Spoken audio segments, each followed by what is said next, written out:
And here I am with no microphone. Sorry about that, guys. Like again, I said, thank you so much for joining me today. We are going to be live streaming all day the trial of George Kelly. He is the rancher in Arizona who had a gentleman on his, a group of people on his property. He lives within about a mile of the property. In fact, I'll just throw this back up there. I'm going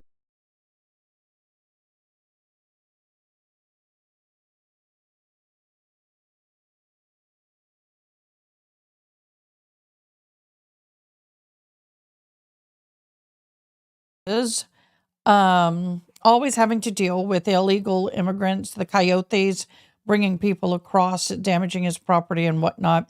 They've gotten a lot more aggressive in the recent times, and unfortunately, those poor people, he and his wife have had to deal a lot with coyotes with weapons and damage to properties and whatnot. So unfortunately, there was an incident and he is being charged. He's being charged. So we are waiting on the court. It was supposed to start at 11 o'clock. It's not here. But today's a special day. Nobody know why it's a special day? Happy birthday to you. Happy birthday. It's my birthday. Yep. Birthday. I turn a year older today.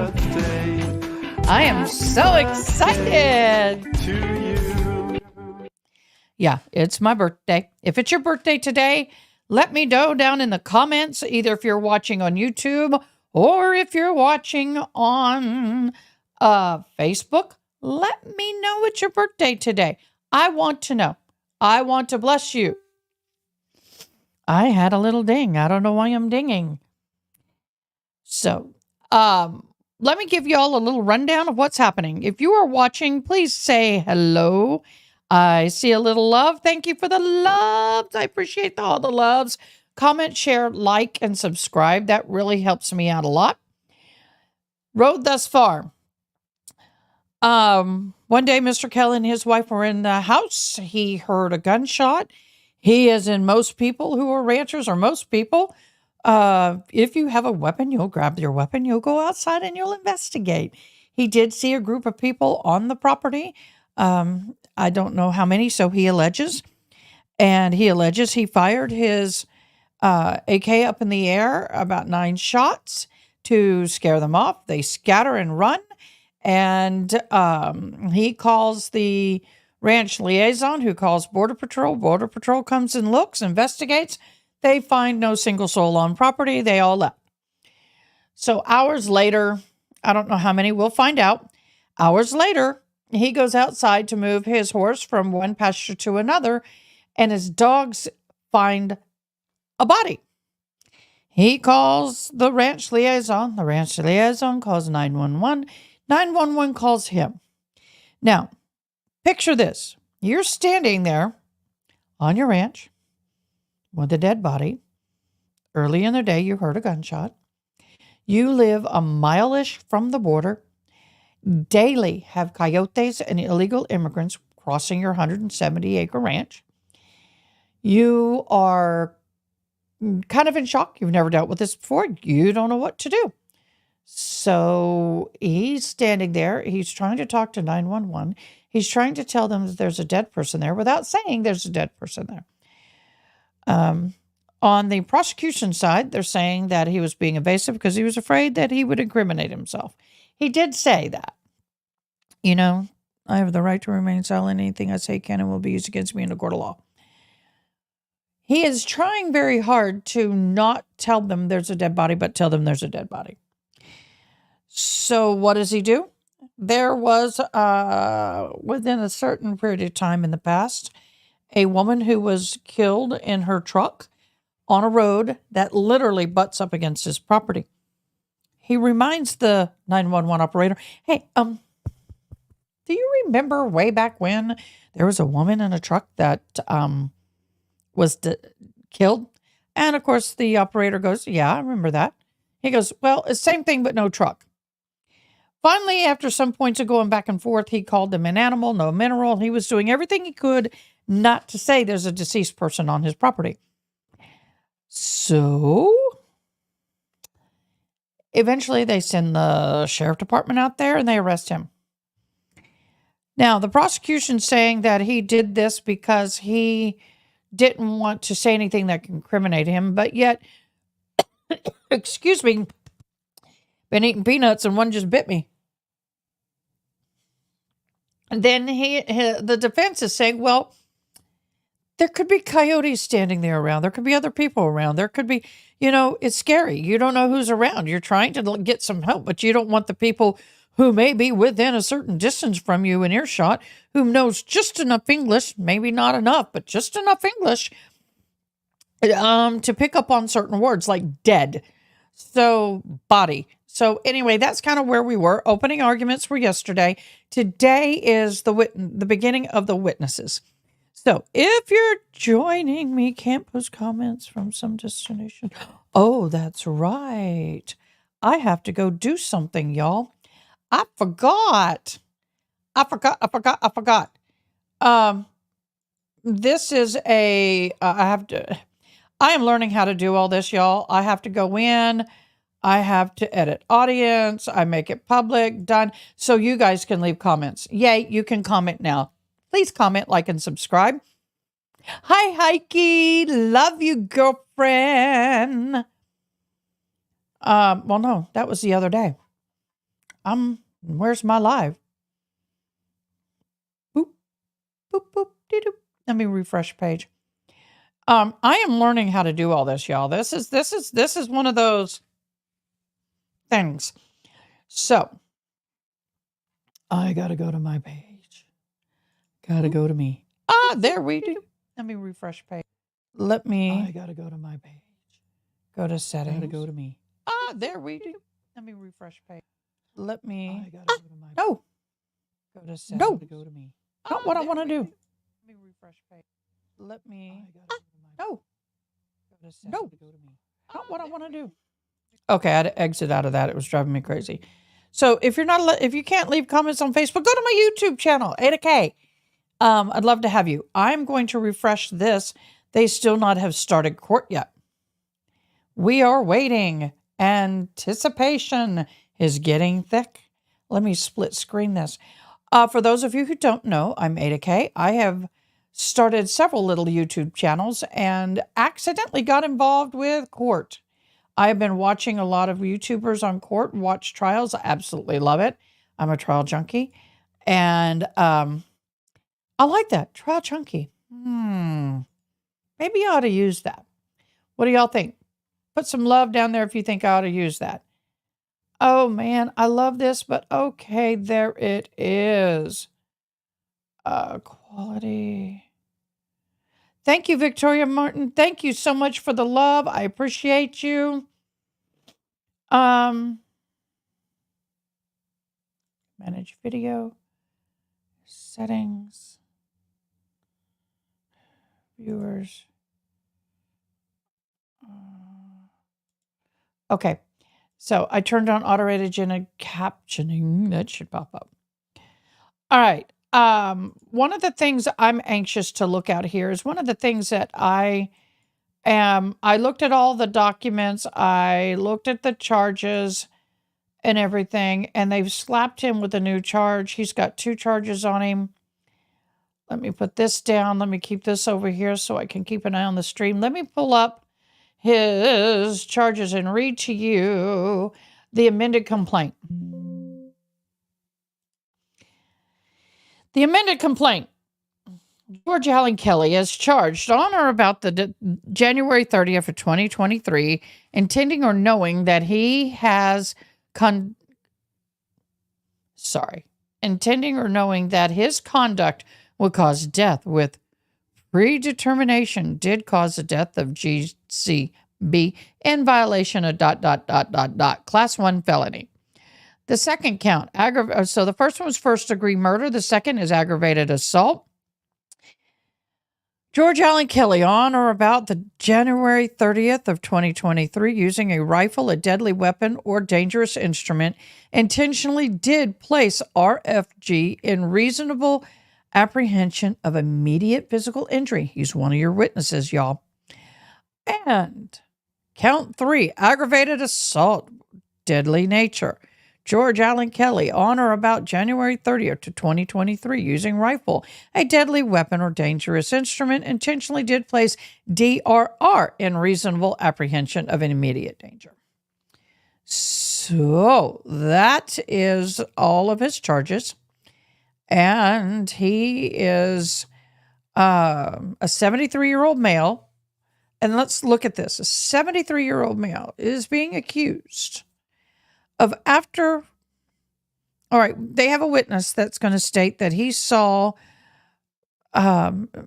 George likes really to be called Alan, so we're going to call him Alan. We're going to respect him. Alan, within minutes of shooting victim, standing over the body. Now my phone fell. How can you, at the age of 73, travel 115 yards? It's more than a football field, y'all. 115 yards. He runs through a pergola or something of sorts. He has smokers and barbecues on the patio. Then there's a wood pile. There's trees. There's fences, too, and pastures, and a little dirt road between him and the victim. At 73 years of age, he hurdles over 2 fences and gets there within minutes. So there's some inconsistencies and there's some things that we're kind of like, well, let's see about this. So that's where we are. So I'm anxiously waiting for the trial to begin. Let's see if another network has got something going. Let's see, because there's nothing here. And I don't know why. Okay, that was yesterday's stream. Let's do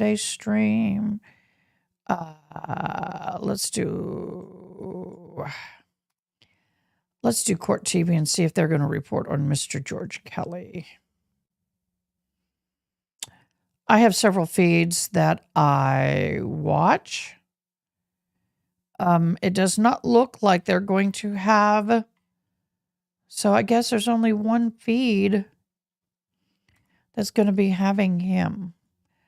So we are still waiting.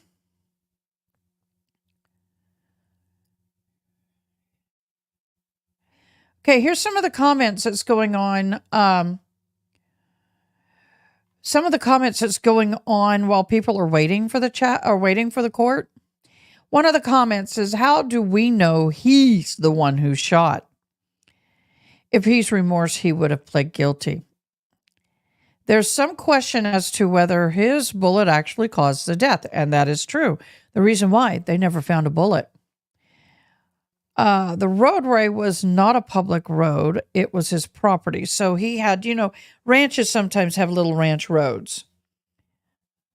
So that's a good thing to know. 12 ranchers on the jury. Whoa. I didn't know that. See, I'm waiting to hear who's on the jury. Well, here's the other issue. The eyewitness needs to be credible. To say that shot came from 115 yards through all of that debris field, and I call it debris field, meaning trees and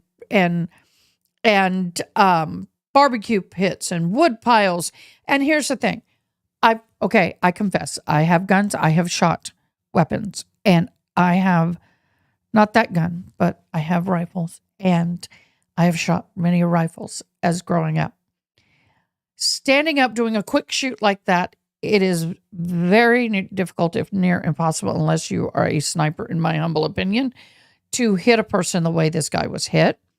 Number one, if you're going to target somebody at 115 yards away and they're about that little, I would have to get down and anchor myself on the ground or put myself with my arm on a table like at a practice range. That would be, a sniper snipers are always laying down or mounted on something for stability. So I really struggle with this. And that's correct in the other comment. There is nothing, in my understanding, there is nothing to tie the weapon to the crime. There's not. There's no projectile that's recovered. It was a through and through. Now, one of the things that the prosecution is saying, he did it because there was no residue, no gunpowder on the victim. Well, that may be true. I can be standing 30 feet away and shoot somebody and there would be no residue. 5 feet, that's another story. So, we'll see. Yeah, someone says, after all, they're running late as usual. There may be some pretrial motions that's being done, pretrial stuff. A juror, I did a case where a juror got in a car wreck on the way. Now, let me tell you about the eyewitnesses some of these people are talking about. Now, once again, we only have opening comments. We don't have everything. So in opening comments, the defense states, I'm doing this. Thank you for watching. Whoever's watching, I appreciate it. Please show me some love, like, subscribe. I appreciate it. Comment. So the witness is a gentleman who has been prosecuted in the United States for illegally entering the country carrying drugs. I think it was marijuana. Not sure.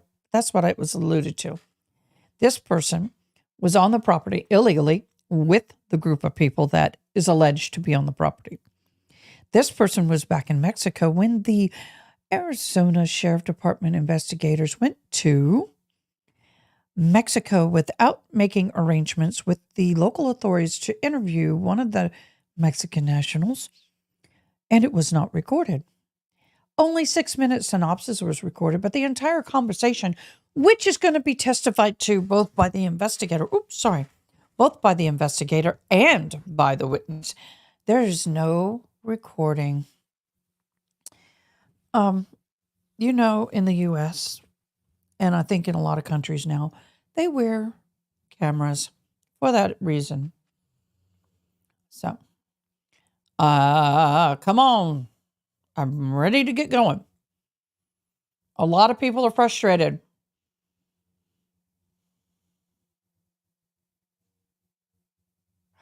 Oh my God. They were update. We're told they started early with no warning. Cameras will not be allowed until break. What?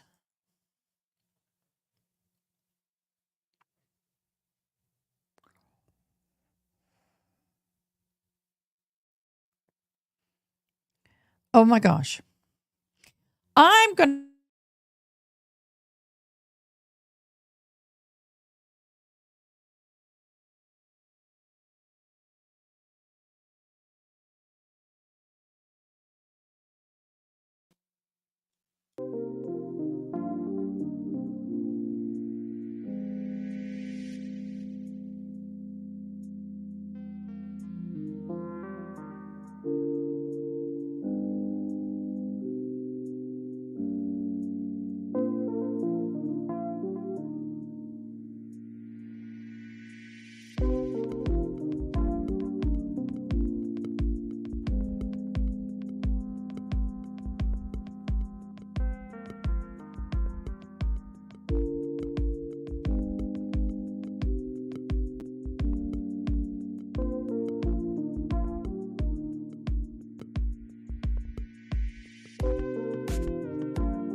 Welcome back, everybody. I had a very important phone call I had to take.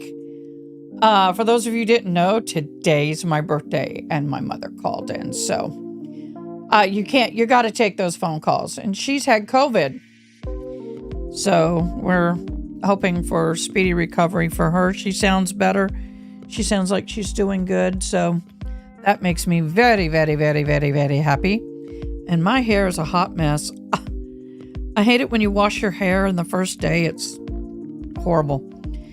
Okay, so let's go ahead. Court has not come on. There may have been some new motions, some new arguments or whatever that are not allowed to be viewed. I don't know what's going on. They were supposed to go live. They've been live for the opening arguments.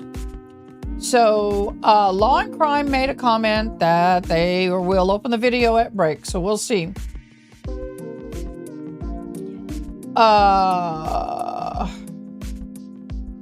So often there are times, this is true, one of the people said there are also courts where lawyers like to argue for an hour before bringing in the jury.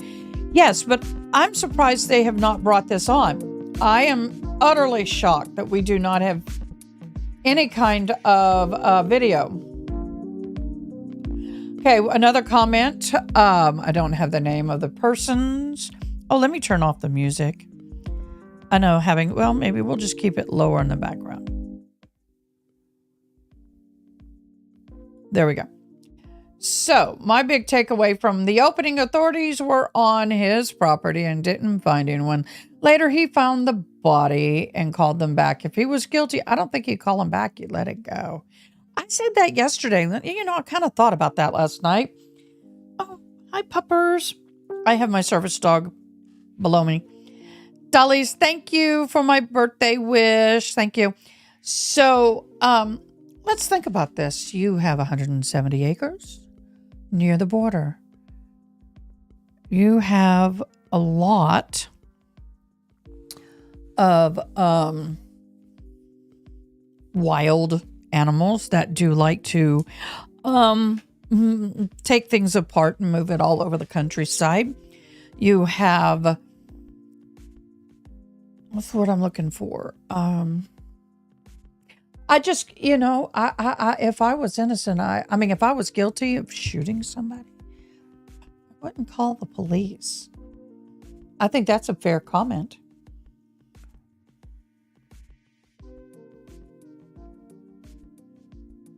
Okay, another person states, and why am I feel like I'm losing... Thank you, Cindy Lee. Thank you for my birthday wish. Another comment from Brylin. I don't know how I feel about this one. Obviously, it was his property, but 115 feet away and running, I'm not sure how much of a threat they are, though obviously crossing the border illegally is wrong. Yeah, you're right about that. That is so true. Oh, there, my ears are better. But what a lot of y'all, what some people don't understand, and I have a wonderful gentleman who watches my lives from out of state and way up north. And his question, he didn't understand how severe everything was. And one of the questions he asked me was, how bad is it? What's the real threat? And I said, a lot of the coyotes coyote is a person who brings people illegally across the border and they get paid to do so. And they will kill anybody and anything that gets in the way, especially if some of them are carrying drugs. Just the border illegally is wrong. Just saying. I'm an emergency services chaplain, and my hair is driving me crazy. And I have gone through some border training years ago. I think it's this that's driving me crazy. I'll just bring it down. And I have seen some horrendous things that happen when I went through that training. It's been many, many years ago, but it is so violent I can't even tell you. But I will tell you that people are never found again. People who innocently get cross paths with these people who are trafficking, they're never found again.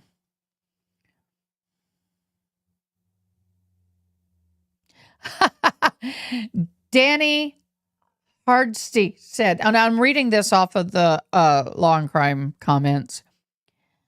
Defense lawyer read her opening statement. She needs to learn to present like a TED Talk. Yeah.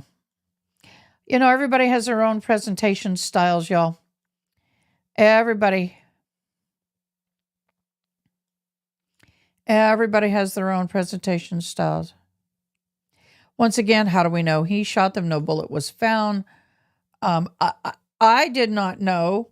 I don't know for sure. It is commented that there are possibly 12 ranchers on the jury because everybody over there owns ranches. So we'll see. Update. We're told they started early with no warning. We have camera. Yes. Oh my gosh, we have camera. So play. We're going to put me down. We're going to bring this up. Give me a minute, y'all, because I got to share screen. I got to do all this stuff. Let me get everything up and running. And screen square video share. We're going to go big. Let me know if you hear the video. And here we go. Pergola, or the patio cover. Yes. And This here that they're showing, where my arrow is the house. This is where the victim's body was. Here we go. Sorry for the audio, guys. I cannot fix it. It's on their end. Yes. now, is there a reason why you only do it over, like flying over the area versus, are you capable of doing something lower and showing the terrain? Yes, I'm capable. Okay, did you do any such flyover? Lower. Okay. There's a lot of things in this terrain that's between these two locations, the patio and the deceased. Is that correct? Yes. Okay. Do you know how far out that is between the patio or the house to where the deceased was located? It's about 350. That's the measurement shown in the picture. 350 what? Feet. Okay, do you know how many yards that would be? No.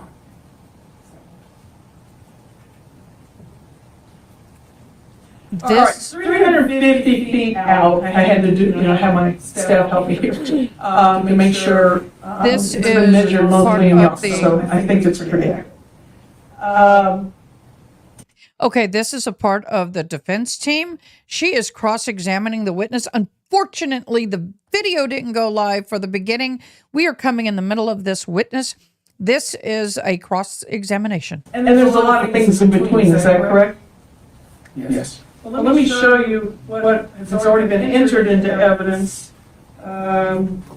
which is KK, the defense KK. And I'm going to put this photo up so you can see upside down. When you remember to do it the other way.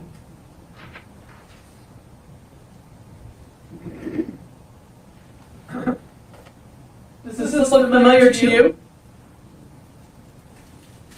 Looks like the bottom view pictures around. Okay. Is this, to your knowledge, heading in the direction where the deceased was supposedly found? I couldn't tell because I wasn't there or looking for that picture.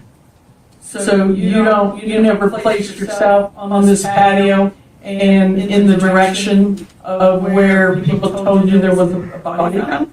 Correct, I did not. Okay. And you would agree that this appears to be a patio, brick patio starting there, maybe the corner of it right there. Do you see that? Yes, Okay.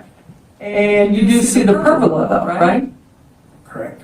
And there's no house in front of it, so would it be fair to say that the house was probably behind this photo? Yes. Whoever took the photo? Okay. And there's a lot of things in here, and I want to keep reflecting back on this as we progress in your photos that I have put into my exhibit. And I'm going to move to the next photo.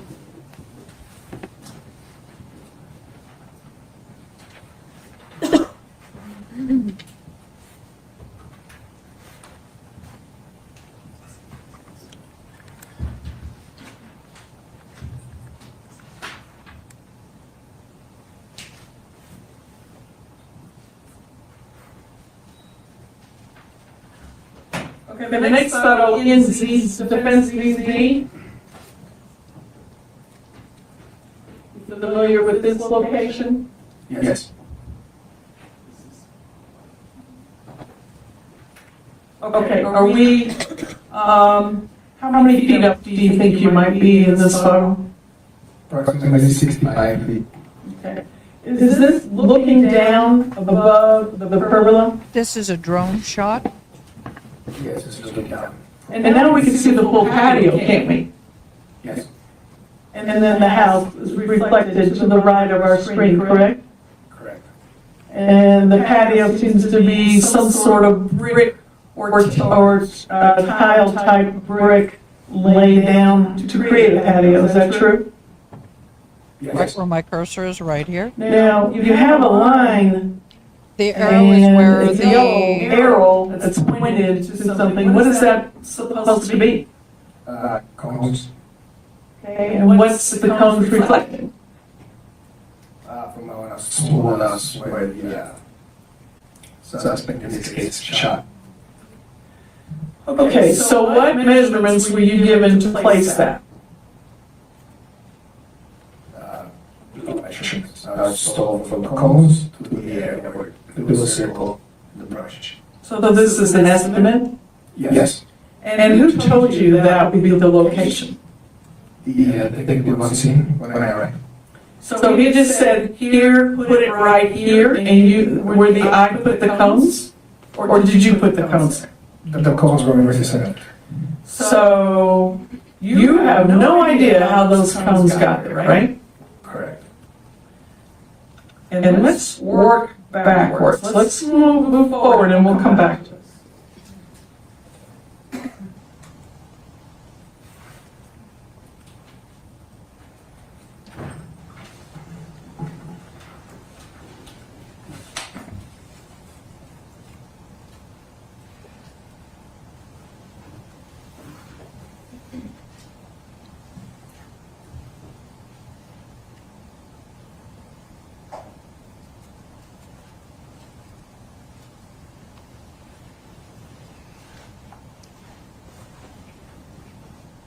Okay.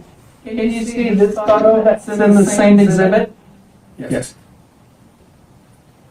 And what are we looking at? Top view of, looks like the other patio. So have we progressed a little further out from the house? Yes. Is there still a line being reflected, what appears to be yellow? Yes. And what is that line reflecting? That is the line that measured from the cones to where, I was advised the suspect, the victim was located. And again, you not only don't know how the cones were placed there where the supposedly the person, my client, was standing, but you don't know for sure how they got an exact location of the body, is that correct? Correct. You saw no measurements, That's very interesting. no That points that could say 3 feet from this tree or any other data points that would help with the exact location. All I had was the cones and the area of the circle in the brush. So, as far as you know, this is an estimate, Correct. okay? And you have no knowledge how they had information about that, correct? Correct. Now, you would suspect that they may have seen a deceased person out there. Would that be fair to guess? Yes. But you have no information why they placed the person that supposedly followed these lines, the shooter, which they're trying to say is my client. You have no idea how they got that on there, do you? Correct. So you're just doing what you're being told to do, correct?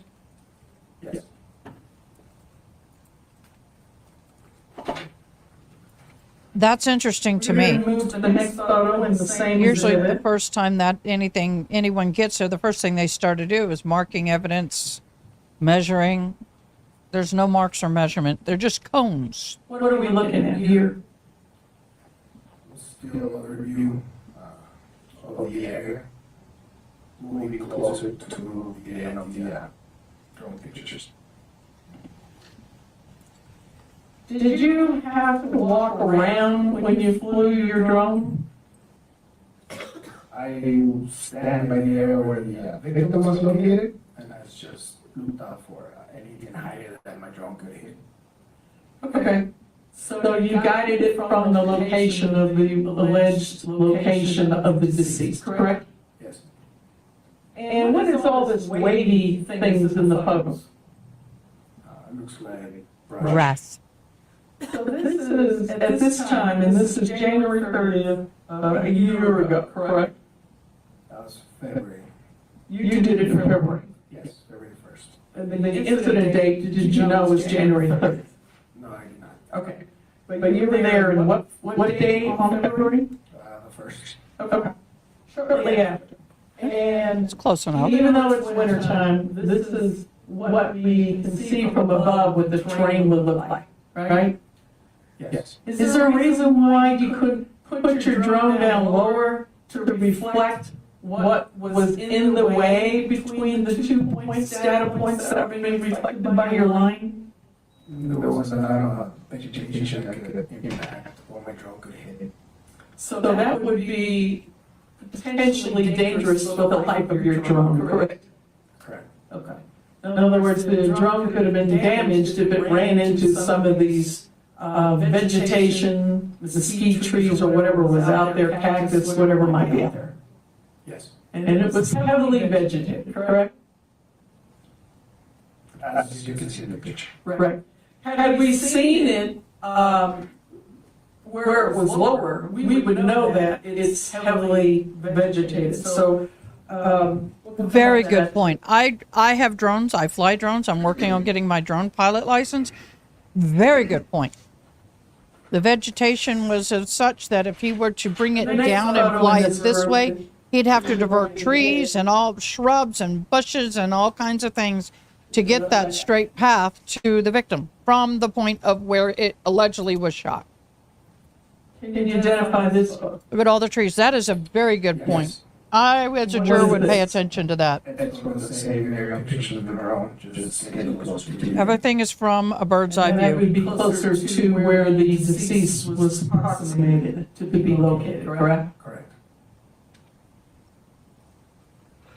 I really like this lawyer. Things that are a little bit darker, would that be more like trees? Or do you have any idea why it looks different than the lighter gray stuff on the ground? That probably be shadows. Okay, thank you.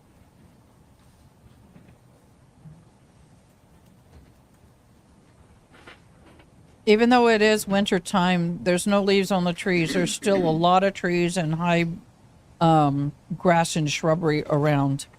And it would be dangerous to fly the drone through that unless you are very skilled and you fly Can you daily. identify this? Yes, it's a photograph getting closer to where the victim was located. The mic on the witness is not You can good. barely see it, but there is still your yellow line in there, correct? Yes. And that's still hitting between the 2 points. I that think you were that may be told the country to road. Put a line between, correct? Branch Road. Correct.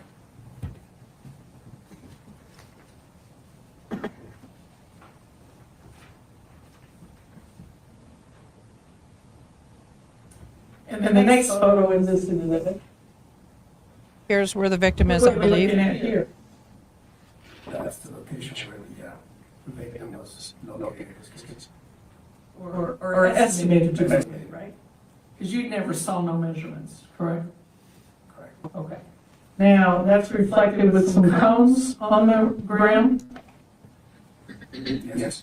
and I'm going to point to a couple of what I see are cones. Am I pointing to a cone? Yes. And this seems to be a pretty good sized circle or area, correct? Correct. So once again, seems to be reflecting an approximate location because it's not, correct? Yes. And I noticed then if we follow the yellow line backwards to the left from the cones, it would be a continuation that would eventually get us back towards the house, correct? Yes. And then approximately to the cones that the detective or someone from his staff has set up, correct? Yes. Okay. And you see there's quite a bit of trees there blocking in between. Yeah, look at that grove of trees right where my mouse is, right heading there. down or up to the left and then the line that it's being There's reflected the towards victim us, correct? line. Look at all those trees. 1, 2, 3 at least. Go straight, follow my mouse. Good point. Like her. Council, this would be a good time for us to take our mid-morning recess. Ladies and gentlemen, we'll stand at recess for 2 minutes.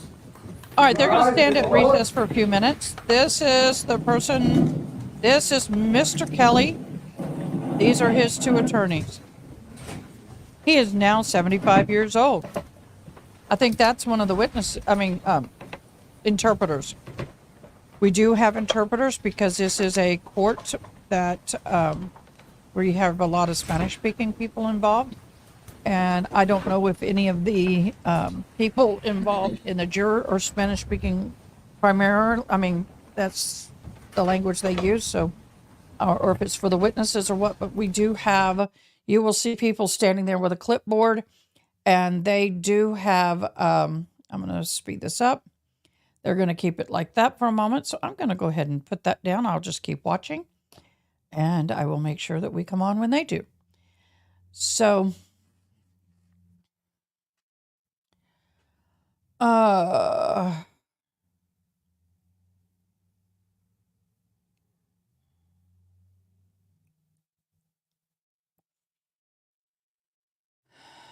there's a lot of things going on, a lot of changes in his narrative and things. People are didn't mean to do that. We're going to go back to this view.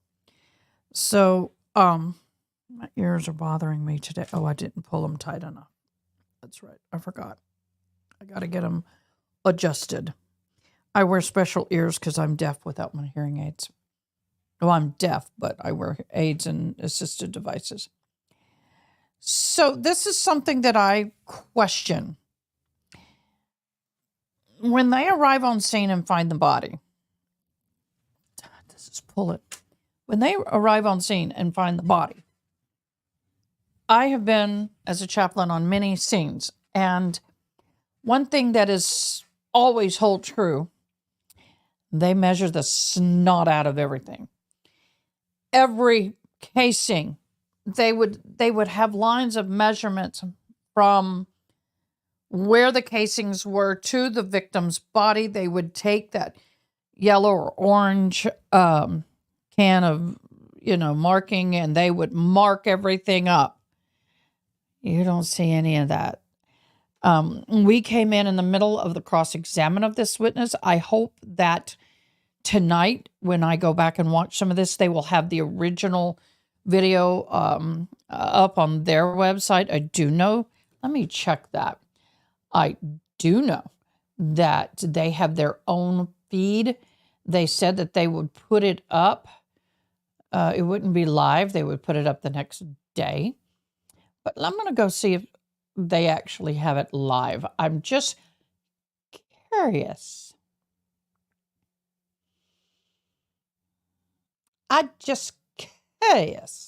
No, it is not live. Their feed is not live. But let me see. No, not live. So I will go on and look at that tomorrow. I shall, I promise. I promise. Did I accidentally come out of the stream? I sure did. So one of the things that is a concern is that there's no markings. And the witness says that he never placed, himself. So I guess he's a crime scene investigator. His job was to fly the drone. I have a drone. I am practicing with it. Should be doing more. It is not easy to fly a drone through obstacles. And one of the things I've done in the past is I have flown my drone inside of a home to give a bird's eye, a person view when you walk through a property that's for sale. And just a friend of mine just let me practice. So I went in there and I flew the drone as if I was walking and I was viewing the home. It's an awesome shot if you can do it. It is very stressful because you can easily run it into a wall. If you're outside, and I've been practicing trying to drive it, navigate around things, it is very difficult to be in a grove of trees or a group of trees somewhat together because you got to take into account the wind and yada, yada, yada. And so, but what he could have done is brought the drone down from where he is standing. He has to take off from where he's standing. He takes off, set that drone there, and where there's no obstacle, and there's places that he could fly at eye level. And then when you hit the grove of trees, come up, come over, come back down, come in. He could have done that. But everything you're seeing is from an actual bird's eye view. And it's really hard to get an idea and understanding of the distance from that. Oh, they're back. Let's get this. I don't know what's going on, but I'm happy to do this. We'll just have this on and watching, and when they come in, we'll turn them back on. So drone flying is not easy. Looks like fun, but it can be very stressful. Especially when you're flying. I tried at my papa's ranch. He's got a creek that runs through and there's cliffs on one side. It's very picturesque. But once I lose sight of my drone, and it wasn't very long, and it was on private property, I'm practicing trying to hug the curves of the river where the cliffs are. And I have to rely solely on the camera on the drone. Yeah, it's very hard. I was not comfortable doing that. In fact, it made me very anxious. So that's where we are on that. Then the other thing, everything was estimated measurements. And I have never seen a trial where they base their measurements on estimates. Someone throws some cones down and you come down. And I know he's doing his job. He's doing what he's supposed to be doing. So I tell you what I'm going to do. I am going to go refill my coffee. I will leave some soft music on and I will leave this up. And I shall be back within 2 to 3 minutes. When they take a break, I need to take a little break. I'll be streaming all day. I'll be right back.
Okay, y'all. You know, streaming live on your birthday is kind of awesome, but people call you and then you, I know, people are so kind. So kind.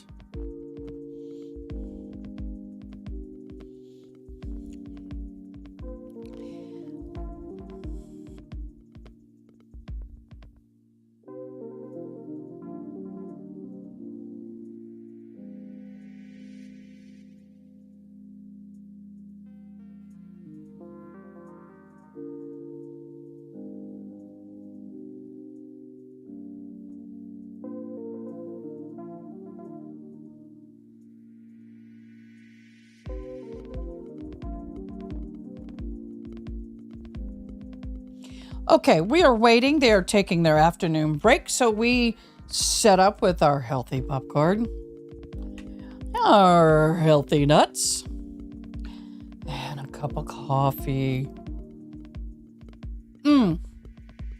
I've had some of y'all asking about this mug.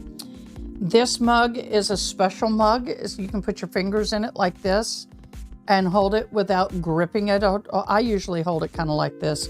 Just balance it with my thumb. I have rheumatoid arthritis, and my dear sweet children know that sometimes my grip is not the best, and I have been known to drop a few things. So they bought me this awesome arthritic mug. I call it my arthritic mug. But I am so happy for it. I love it. It's great, and it's super warm. So not only does it keep the coffee hot, but it also warms my arthritic fingers, which feels oh so good. I think what I'm going to do is I'm going to put me back on full. I'm going to look at the comments and see what they're saying. I know everyone's upset there's a break already. There's so many people watching multiple trials, and there's several trials going on. There's a lot of people covering all the other trials, so I decided I was going to cover this one. And this one really has a big impact on what happens. It's going to have an impact on a lot of border state laws and how things are seen. Right now, we also have, I have not looked into it too much, but there is a set of brothers, I think twins, that are accused of shooting some illegal aliens who were getting water on the side of the road. I shall be right back.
Like I said, I'm getting a lot of phone calls today because it is my birthday. My sweet daughter, who's away in college, just gave me a little birthday call.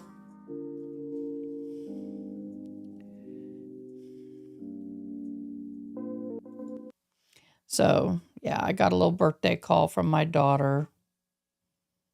My son is in the room next to me. He's already given me my birthday wishes. So, we are waiting. Add to stage. Put me here. We are waiting for the trial to start again. I am kind of disappointed I did not get to see the beginning of the first witness. But like I said, I will go back and watch that video as soon as it's made available.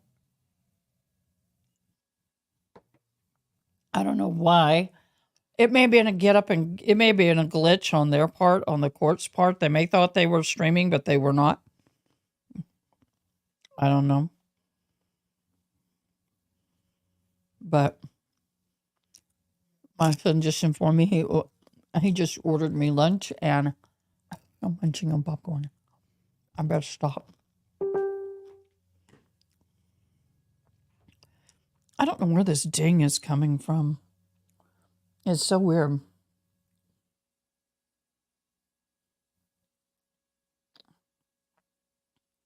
Pen, notes. Okay.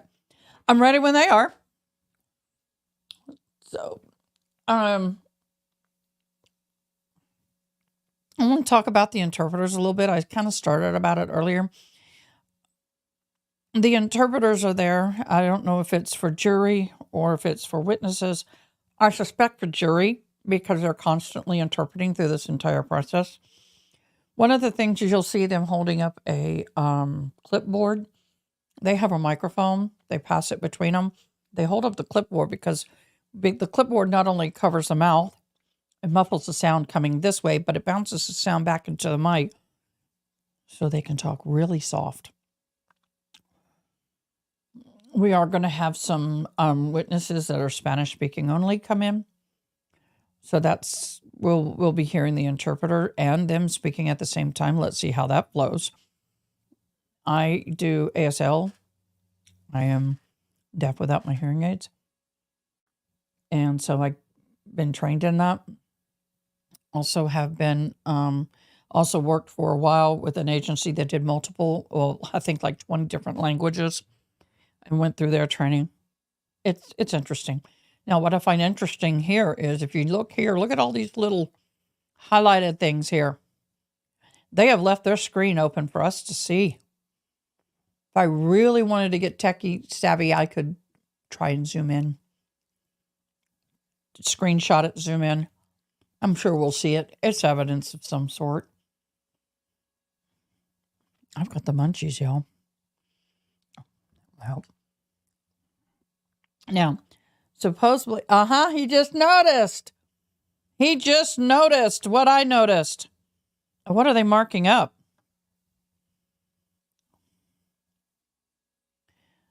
Oh, they're showing him what needs to be redacted.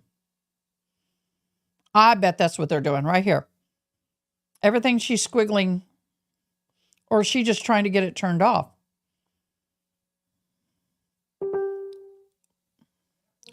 Why do I have dings going on my... Oh, I bet it's the Facebook post. Everybody who's wishing me a happy birthday on Facebook, thank you so much. I love you. It's a nice birthday. Any day that you have a birthday is a nice birthday. I guess she was just showing him something. I don't know. They really need to be turning off that monitor right now. They shouldn't have that on. We'll see. We'll see. So what am I doing for my birthday? My daughter came in for the weekend. We went to an Aglow conference. Y'all, if you have not done an Aglow conference, you need to go to a Aglow conference or retreat. They're awesome. And then we went and had dinner with my son and some friends. So it's been I started celebrating just a wee bit early. I don't know. This year doesn't seem to as big of a birthday. Just real quiet and peaceful. I think the older I get, the more I appreciate the quiet and peaceful birthdays versus the ones where you're running around like a chicken with your head cut off. And don't get me wrong, this girl would love a party. But it's not one of the big birthdays, so I'm not too concerned. Oh, I want to show you something. One of my viewers sent me something. I've had it. I haven't explained it. It's the screaming goat. So when something is so obnoxiously stupid, I can't use the word I'd like to use. When something is so obnoxiously stupid, the screaming goat comes out. We need to name the goat. Some people have a yodeling pickle. I don't like yodeling pickle. Something else is that I have a collection that some of my viewers have helped me how should I put this? Obnoxiously increase. Starbucks tumblers. I love them. And I love the ones that are more of the collaborative ones with different artists. I was so excited that Starbucks collaborated with a Native American, I think from Alaska, an Alaskan and native. I could be wrong, but it was a native. So they collaborate with artists and different people to create their tumblers, and I absolutely love them. I won't tell you how many I have. I will be thinning them out. There's some, I've got so many that there's some I've never used that were given to me, and I absolutely love every single one of them. And I never will turn one away. I even have coffee mugs from different states. I only have two, but I have one from Japan, and then I have one from Pennsylvania. And I have one from Texas. I didn't know when I was traveling to Tennessee and Florida and Washington that they had them for the states at the time, or I would have gotten them. But I love all of them. So I will not be giving away any of the ones that my viewers have given me, but I will be giving away some of the ones that I bought that never used. Still the price tag on the bottom. My daughter has a Starbucks at her at the coffee shop, at the food area of her college, and she builds up points for me. And then I get Starbucks too, but every once in a while, but a dear friend, I got a Nespresso, espresso, cappuccino, cafe latte machine here, and I make mine a lot. But I do go to Starbucks when I'm out and about. And so when I get enough points built up and they're getting ready to expire, which they used to not, but now they do, I just grab a tumbler and then I rotate them out. But the ones that I get from my viewers, I will keep. I'm not going to get rid of those. Those are special. I really appreciate the love. Really, really do. Sorry, just had to do it. Had a little piece of peanut stuck. I will be leaving you shortly when the bell goes off because my lunch will be here. I will not be eating I'll be popping on and off between eating. I wish they'd hurry up and start. Let's go ahead and let me see if I can pop on and see the comments.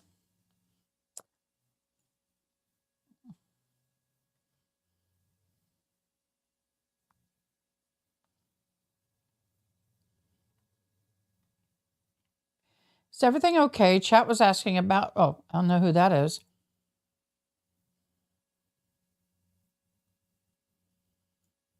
Some about a defense strategy. They did not file a dismissal. Defense strategically did not file a dismissal motion.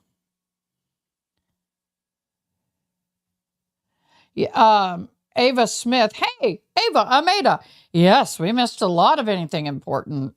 We did not see any part of the prosecution's first witness testimony, and we came in at the tail end of the defense testimony, and then they took a break. I'm like, hello. Blessed Mom from Texas. Oh, I can't get into the trial. Really, this has been hard. Go last few days trying to hold on till April 1st and get on a plane to my man. Oh, I hope you get over there. I hope you connect with your man. I'm going through the comment. Now, these comments are on Law and Crime. Thank you, Law and Crime, so much for live streaming this. What channel, Ava, were you able to watch the beginning of this trial? I've been trying to find it. I will look during the break, and during the lunch break, what I will do is I will try and find the beginning of the trial, and we will go and watch that to catch up.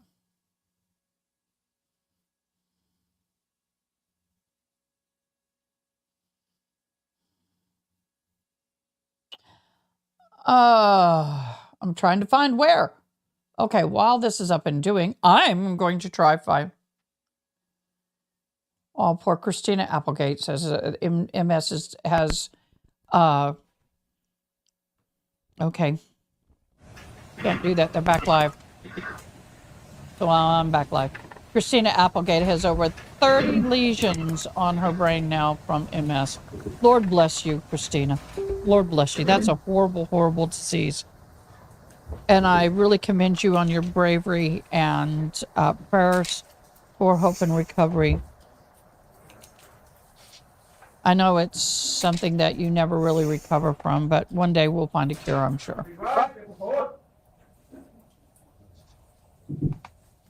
I am rising in spirit.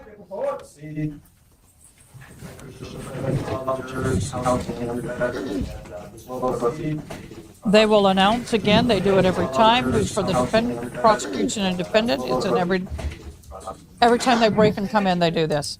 I want to know who this young man in the blue is. Is he with Long Crime or that guy right there? I don't know who he is, but he's all over the place. And here we go, back into the cross-examination. Poor man. I would hate to be going through this at 75 years of age. I mean, seriously. The court is grueling. Much less what this poor man has to go through.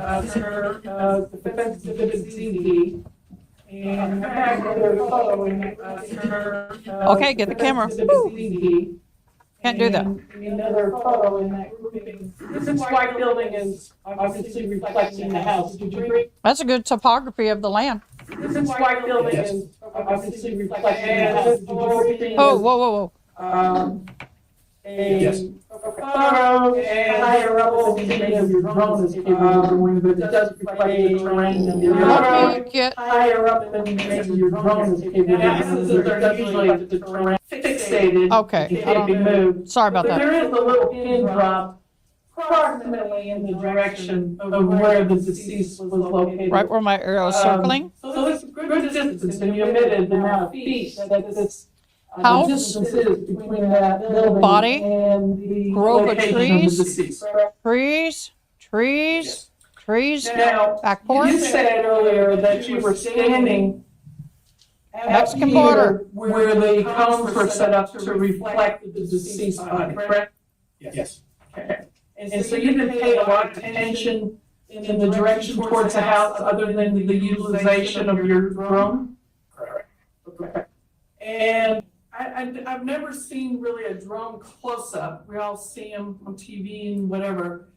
Do you have some kind of camera in your hand that you can see the view of what your drone is seeing? Yes. Yes. Okay. And so, because when you're out here at this location where the deceased was, it's practically almost next to impossible to see the actual location of the house from the ground. Would you agree? With all the terrain in the way and all the trees and shrubs and. So she's saying standing here, You can see looking it? towards the house. How much can you really see? But you definitely, when you go above it, you can see it. Yes. You got a better But view it's for very that. difficult to see the building itself. Not difficult. No? Okay. She's questioning that one. Let me show you back. If I was a defense, I'd put my own drone up. I'd get my own pictures, baby. I wouldn't rely on that. KK. I would go out there and take the pictures myself. This is the patio. Point a victim to This home. is looking in the direction where you drew a line from the patio outward. Does that look familiar? Yes, it's in that picture.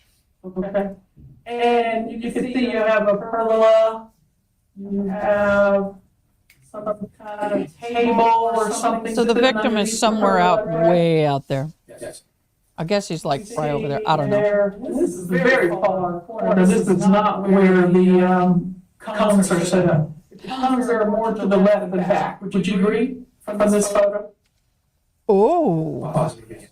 Okay. That's not a right- That photo in a minute. And you see all the things that are. okay, y'all. That's huge. The photo that was used in the that they produced, I'm sorry, the prosecution produced, this here, is not even set up where the cones were. It's more to the left and back, which means he's got to shoot through here somewhere. This isn't even an accurate depiction of the view from the cones. Oh my God, that's big. In this direction, immediately, we have a tree to the right, correct? Yes. We have a smoker, Follow my which I'm arrow. gonna point to there, correct? Yes. I shall be back, y'all. Now, if you're standing to the left a little bit of this, and I'll go back to one of your photos to reflect what your hypothetical was.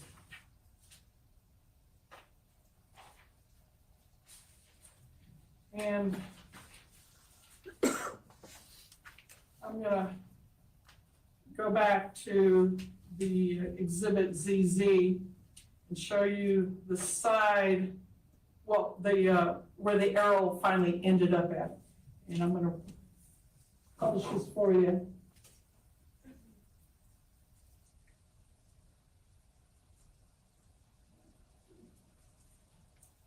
You see all the obstacles based on your line that are in the way of this hypothetical location where I believe you're putting cones as possible shooting position.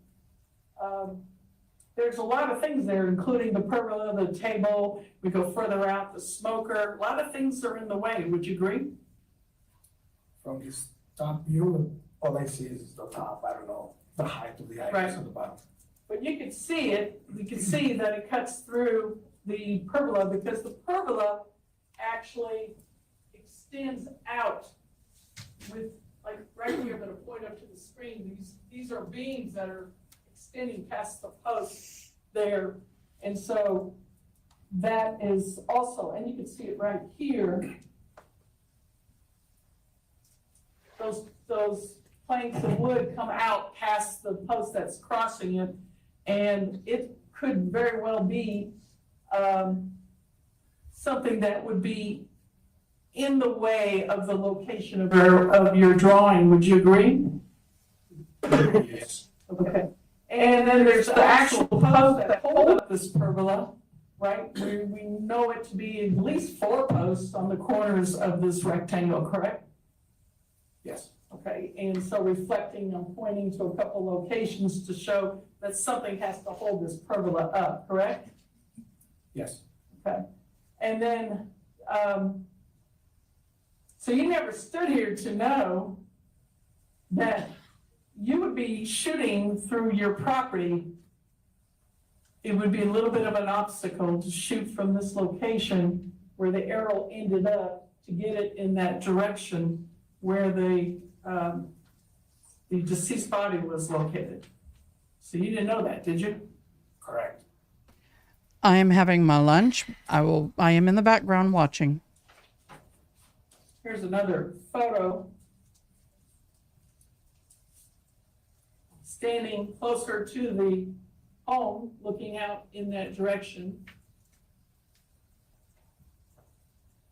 So again, if you're a little bit to the left on the patio, and then you're trying to shoot through all this to someone that may be out there,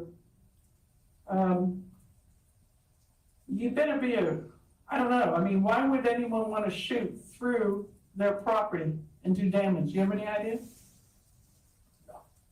No. And again, it was Detective Ines that told you to put those arrows there, is that correct? No. Here's a close-up, I guess, of one of the obstacles in the same exhibit. Did you ever notice this obstacle? Only from the air. Okay, but you do see the post holding the pergola up, right? Yes. Okay, and you do see trees all around it, correct? Correct.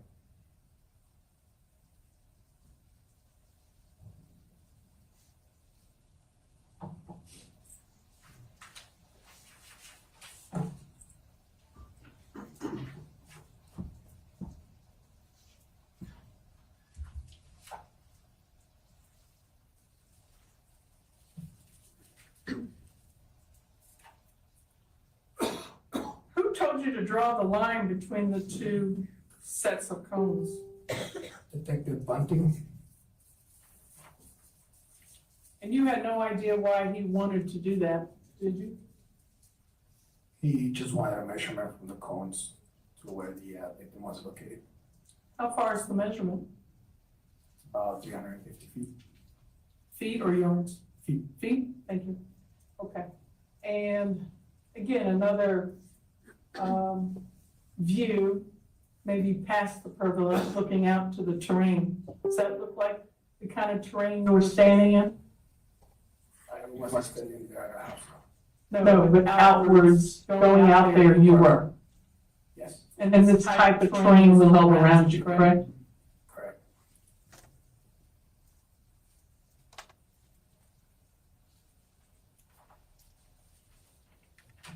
Another photo in the same set of evidence. Thank you, son, for my lunch. Love you. That is a very good view. This is zoomed in. Again, how thick the thicket was during that time, correct? I don't know the date of those pictures, so I don't know. This is the crime scene photo, and so it would be very close to January 30th of last year when this happened. And we can see there's lack of leaves. and Here is stuff your on the interpreter trees, right and here that's still in the very far thick right out lower there. corner of the screen. Sorry, didn't mean to do that.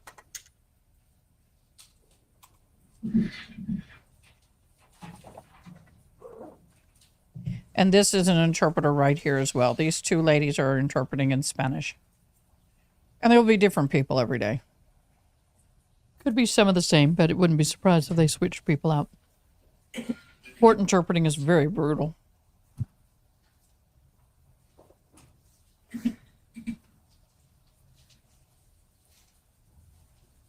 I ate too fast. Whoa. If the victim is over anywhere behind this grove of trees, anywhere behind that, no. Okay, she's going to take a quick break.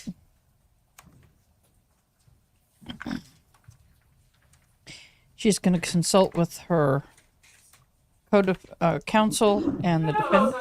We had testimony earlier. It was like a testimony later stand. I guess not. She's Working from the chair. Anything about that you utilize? No.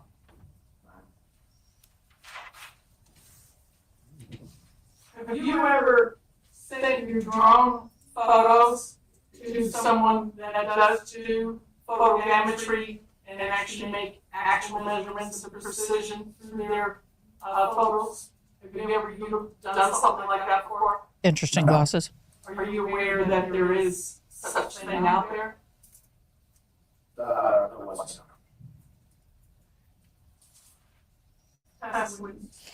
Okay. I wish we had captioning because the audio here is not good.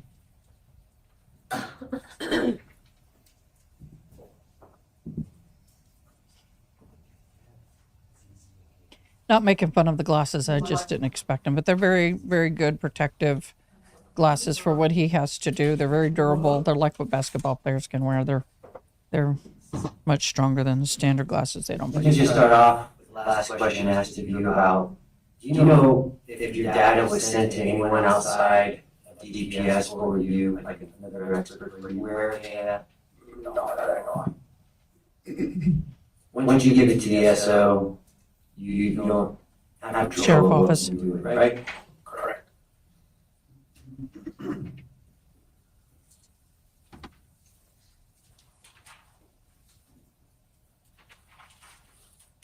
This is in no particular order, but So he's a state trooper. I want to make sure I have proper reference here.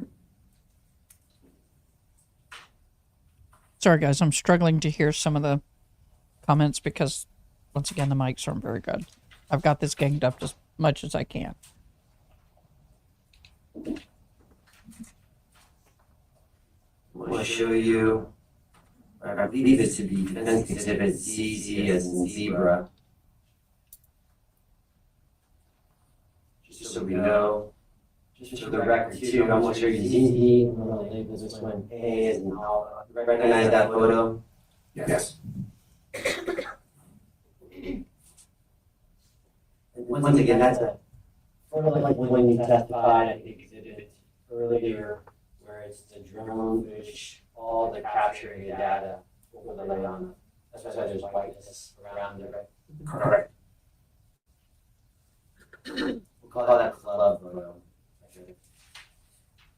I'm going to show you ZZ, B is boy. Second photo. That's the photo where you show the You're arrow blocking the photo, dude. associated to tones. You see that? Yes. And once again, just so we know, you didn't set the cones up, right? Correct. I did not. Cones are set there prior. Yes. And you were instructed to take measurement from the cones. Yes.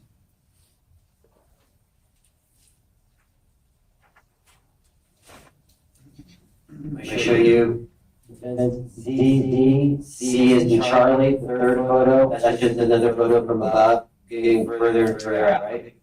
Correct. And these are your photos, right? Yes.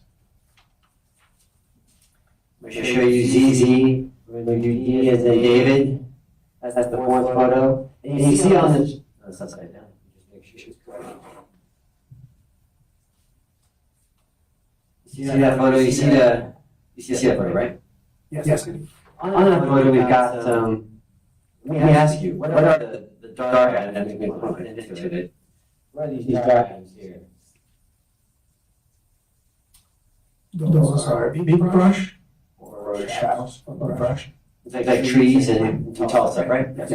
And this gray stuff all around, what would that be?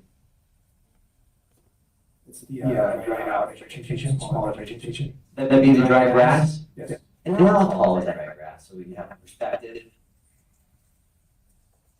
I don't know, let's say no more than 4 Maybe 2 feet? But nothing up here, right? Correct.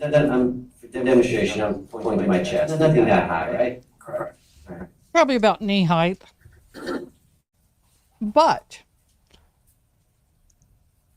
when the grass is high and the trees are low, at some point they come closer together and make it harder to see. E is in echo.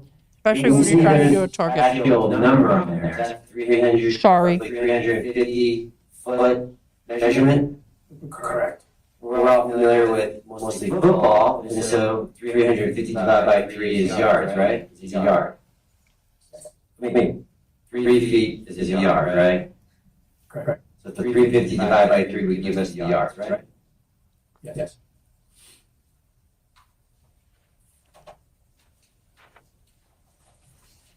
ZZF is in Frank. That's another photo. We're still going out to where the victim's body was found, right? So he's saying it's 83.33333 yards, not 115. Like everybody else has said. And ZZG is. I just did the math. We see the circle cones, right? Yes. The circle and that's where the arrow ends. Correct. Do you have any information at all about the victim's body, where it came from, where the people were moving from, or whatever? Do you have any independent information about the victim's body, when it was shot, how it was shot, anything like that? No. No. You were just told that is where you want to do the measurement, right? Correct.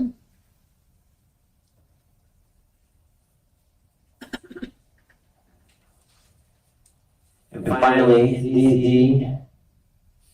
H as in house, the last picture, this is like a Google map of it, right?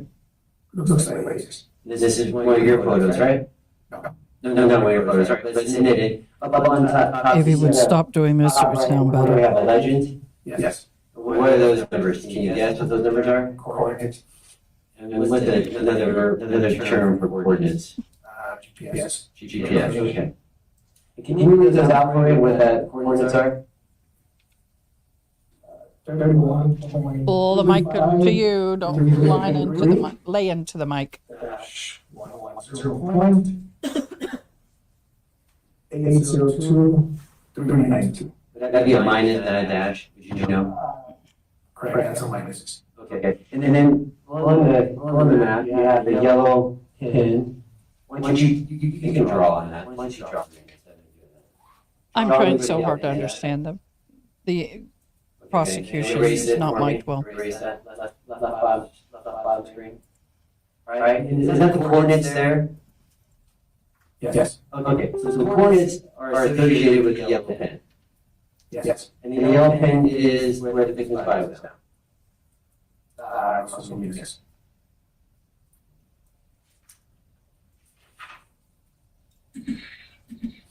I'm going to show Sorry you about that, y'all. Defense Exhibit KK. We got two photos here. One, I believe, is the defense photo. Maybe just mark these properly. Let me go through them properly here. KK, we're going to do the first one, is an alpha. Photo 1 of KK. Remember testifying about that photograph? Seen it? Like just 2 seconds ago, you testified. All right. That looks like it's been active. Hold up. Hold up. No. Don't pull it away. No. We're going to go back. That's the lights of the police car. This was taken from a windshield. I bet. Let's see. Seen it? Let's see if that glare stays the same. All right. Do you know what direction it That is? looks like the... No. Where's that taken? Oh, that's on the screen. Show Okay. you the next photo. Like, whoa, wait a minute. I have seen it where they sit in the car and they take the pictures. So I've seen that before. That's what I was wondering. But that's a glare on the TV. This is KKE as an elephant. This is further down it's almost the same photo as the first one, as A as an alpha. Do you know what direction that photo is from? No. The last picture in this assortment is KK as in Frank. That's a different photo, right? Yes. Do you know what direction that photo has been taken? No.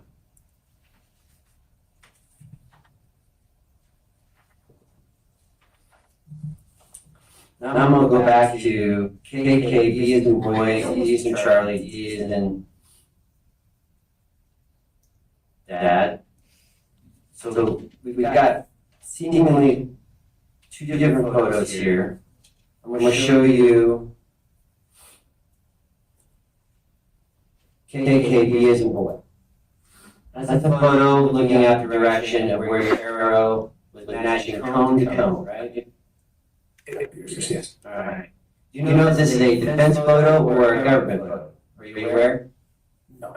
Are you aware of the height taken from this photo? No. So we don't know the height of the photographer of this photo, do we? I don't. What do you know other than you flew the drone? Y'all are spending a lot of time on a witness that all he did was fly the drone and go point A, point B. That's it. Government exhibit. Sorry. I'm getting bored. Exhibit KKE as in dot. See that photo? Yes. This is actually a government photo.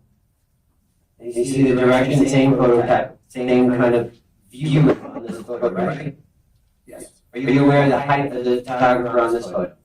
No. No. But we can take a look. You see that if you can't scan all the way out in the horizon, you see from the top of that pit, right? You see that pit, scan all the way out to that horizon, you see where that landscape ends up there? Yes. Is that that's the ground, right? That where the light space is, that's the top of there's a slight elevation here, right? Correct. And that's the top, right? Yes. And as we look at this photo, from patio cone to where the victim cone is at, as you look from this angle, is there anything obstructing your view to where the victim's body is found? No. Well, what evidence do you have to state that the cones are placed in the place where the gunshots were fired? Right? It's not a. Wow, what is that? It's a brand, it's Alto. It's AUTL. It's I think it was worth about $3,500. $300. Is that like a 4-wing power thing? Yes. Right. Expensive, a lot of training on that? Yes.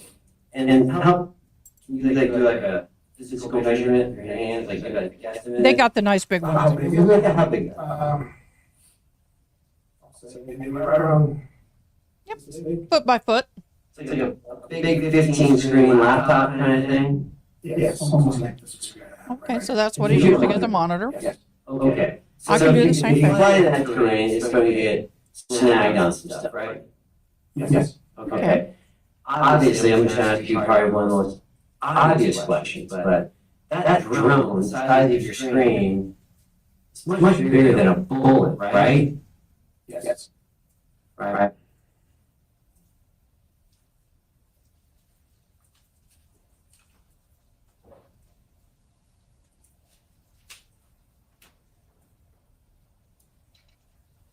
He really doesn't know anything other than I flew the drone. I took the pictures I was asked to take. I know nothing else. So the other question I have. A lot of time on a witness that doesn't know much. But for the defense, that's a good thing. Uh-oh. They're going to see if they have any jury Any questions. questions for this witness and members of the jury? Nope.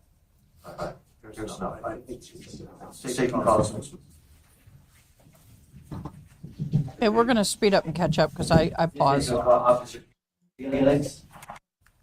Okay, there we go. I'm going to write his.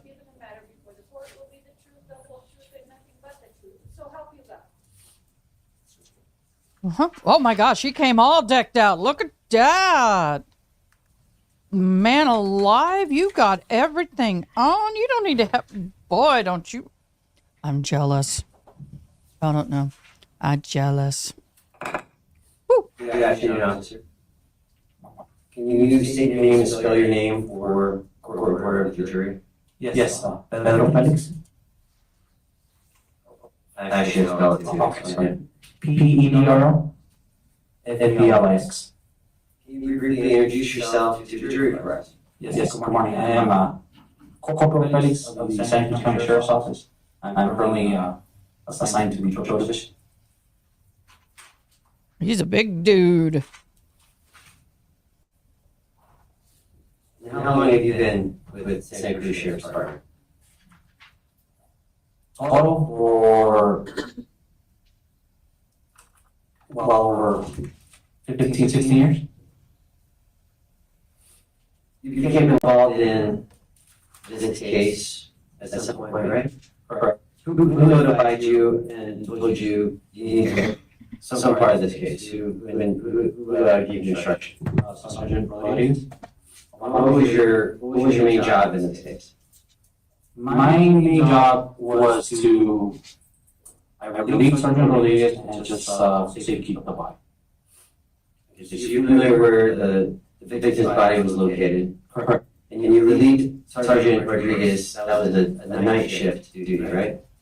It was at 7:24 p.m. PM until when? I left at 1:43 in the morning. Why'd you leave? That's when everything was collected, and I left after the body and the lighting equipment was. That's average. Supposedly. So there's lighting equipment there? Usually 4 to 5 hours. And then who picked up the body? Do you recall? Myself and the custodian Luis Montes And where's the body going? to the Martinez funeral home.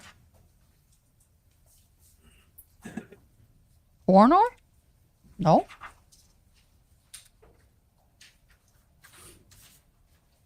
You also conducted, or you also did some GPS coordinates. Correct. So do you recall what the GPS coordinates for what? The actual body. And do you recall what those coordinates were? Not out of memory. Your permission to approach a witness. I couldn't memorize coordinates either. Now, he can refresh his memory, but he can't read directly from it. She showed you it marked as Government Exhibit 1.2. That's your report, is that right? Correct. I want you to just review that real quick, look up when you're done.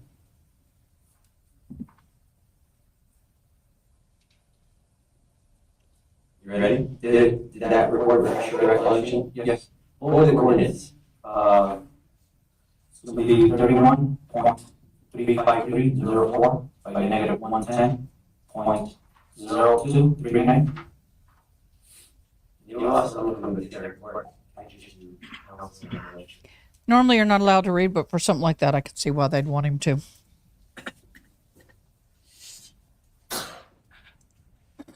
I do geocaching. I can't, and I use coordinates, and I couldn't memorize that. I guess I could, but You also included those coordinates into a Google map, right? No, I didn't. You didn't do a Google map? No, that was not.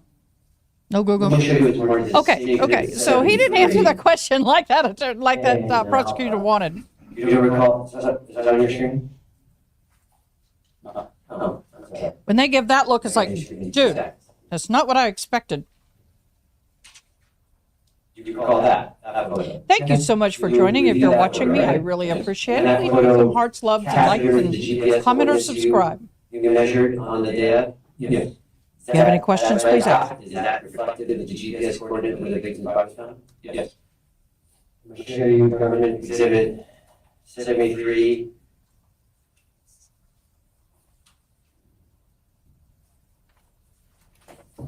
B, just a different photo. You see that? Government photo? equal prosecution. Is that same coordinates? Red dot indicating the GPS coordinates? Get the TV on, y'all. We need the TV on, Are y'all. those fair and accurate representations of the GPS coordinates you took? Yes. Finally, government exhibit 73C is in Charlie. Do you see that photo? Yes. The red dot is attributed to the GPS coordinates you took? I don't know why they're not Is that putting it fair up and on the accurate screen. representation? Move to amendment 73, A, B, and C, Your Honor.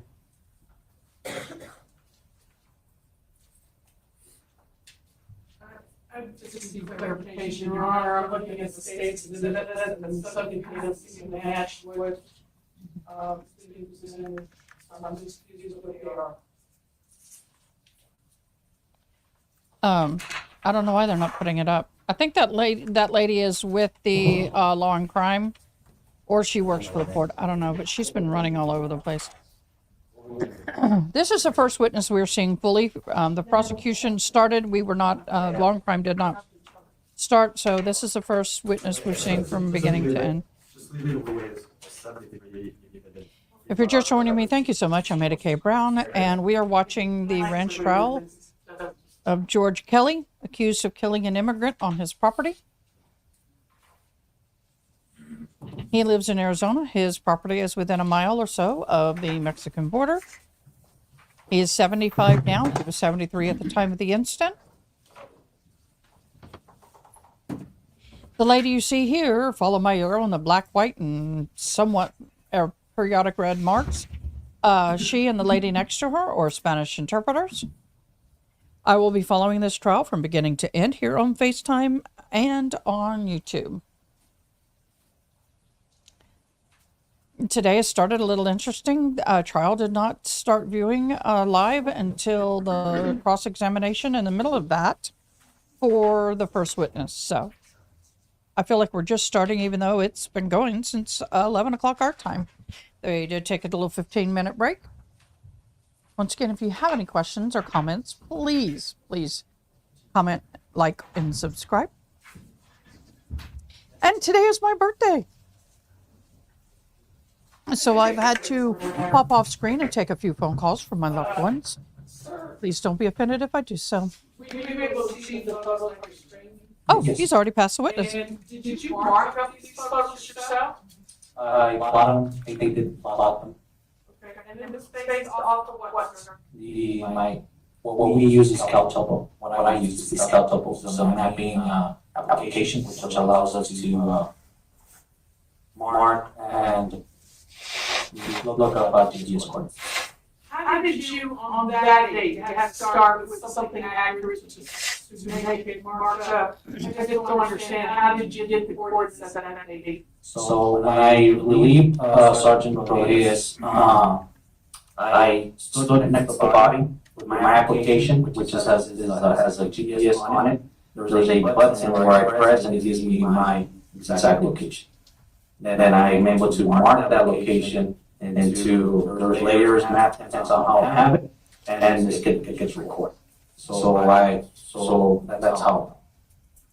I've done that And is this, before. Coordinates that are plus or minus have room for a little bit of error, or is it precision exact? I mean, if you took one step to the left, would it still say the same coordinate? No. Okay, would be a different coordinate. Yes. Okay, I have no objection, Sean. No, it's pretty dang precise. I do geocaching and I use coordinates when I place a geocache. And if you literally move one step to the right or left, front or back, it's going to change. However,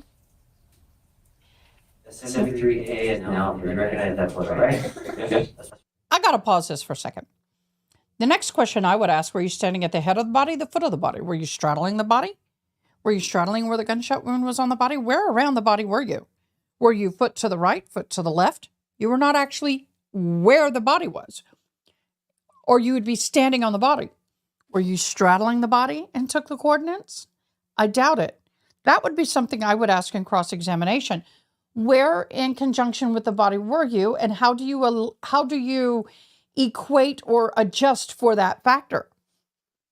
Because if you're standing at the foot of the body and you've got big feet like my son, size 14, 15 shoe, and I've got small feet, it's going to give you a slightly different GPS coordinate. 1 foot either direction changes it. Half a foot can change it. So, and what angle were you directed? So the body had fallen this way. Were you exactly at the feet of the line, or were you slightly off? Were you slightly this way? Were you standing to the side of the body? There is room for error on this, y'all. And the only reason I know this is because when I do my GPS coordinates for my geocaching, I straddle the geocache to make sure that I am getting the exact coordinates for the geocache. If I stand to the right or left, it's going to be off. That's what we're talking about, right? Yes. That red dot reflects what? That's where I mark the location. The GPS location The of GPS location of the body. that you were there, Right. right?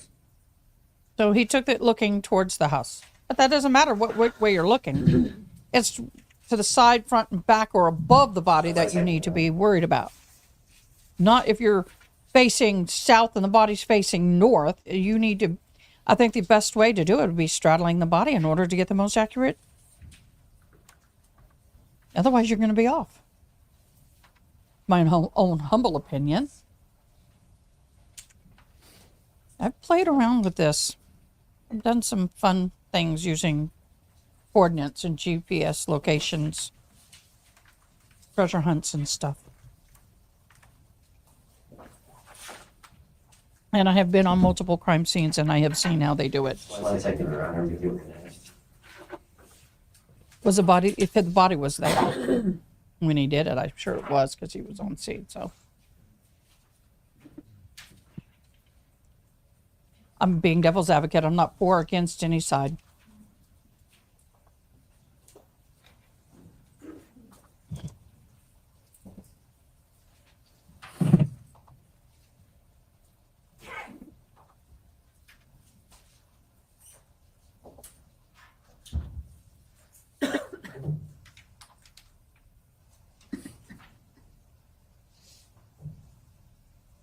I'm gonna show you within, assuming it's been marked as exhibit 35 for the government.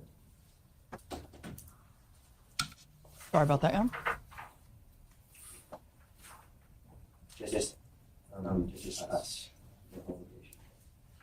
I'm gonna show you some photographs of the evening of, okay? All right, I'm gonna show you, Okay, he turned it off again. I'm gonna label this 35A. 35A is now alpha. You recognize that photograph? Yes. Is that a fair and accurate representation of what you saw on the night of? Yes. I think that's the body, that's why. Body? Yes. Be careful how you put that down, sir. I could see that before you laid it down on the I'm gonna show monitor. you, I'm gonna mark this Viewer. 35B. This is away. Another photograph that? Yes. Fair and accurate? Yes. I'll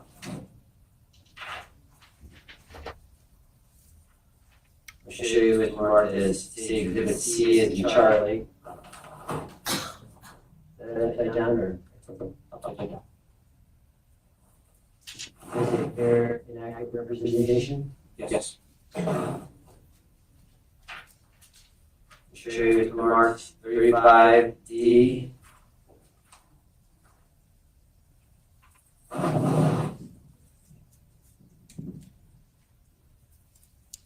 Is that fair and accurate representation? Yes.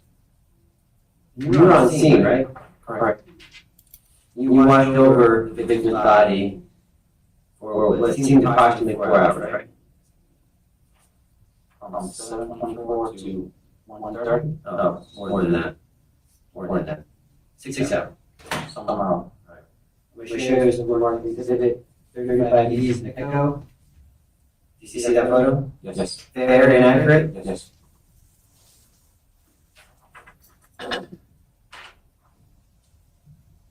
So almost its entire Shows shift. marked as government exhibit 35F.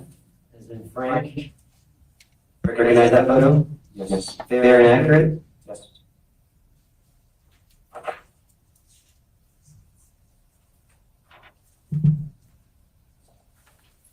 Show you government exhibit 35G as in giraffe. Recognize that photo? Yes. Fair and accurate? Yes.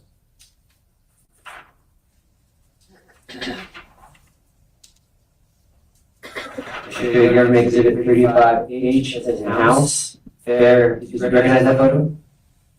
Yes. Fair and accurate? Yes.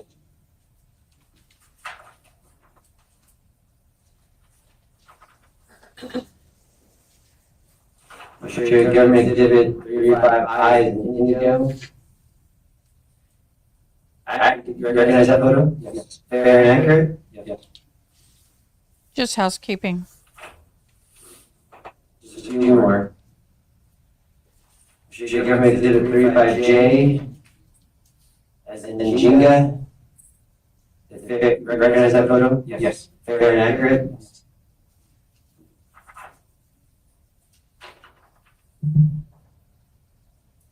I'll show you government exhibit 35K. You recognize that photo? Yes. Fair and accurate? Yes.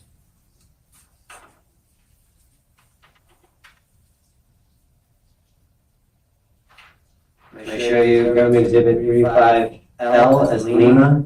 Recognize that photo? Yes. Fair and accurate? Yes. My last one for you. I'm going to show you government exhibit 35M as in Mike. Recognize that photo? Yes. Fair and accurate? Yes. I'm going to move to admit government's 35A through M into evidence. Objection, Your Honor. 35A through M are the Permission to publish on. This is 35A as in Apple West Advocate. That is a picture of the decedent. Yeah, they're not gonna public these. They're gonna publish them, meaning that Do you have any the jury will have directionality here? access, but they're not gonna make it Direction you're public. facing? The body is facing? The body was facing towards the south. Okay, and so to Towards the right Mexico. is, what's to the right, do you know? You were there for 6 hours. South, the west, left, wall, facing the body. Right is going to be east. Left is going to be, right is going to be west. Left is going to be east. Right. Place facing M south, east.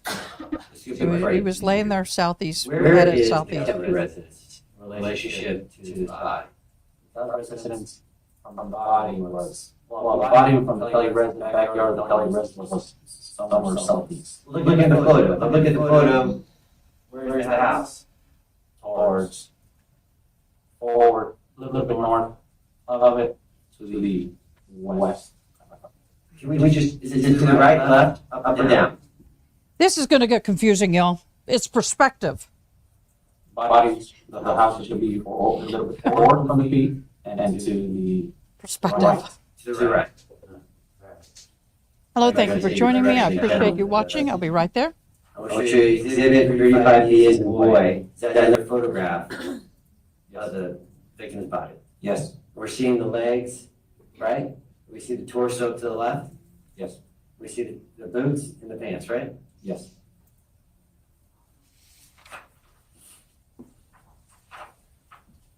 C is in Charlie.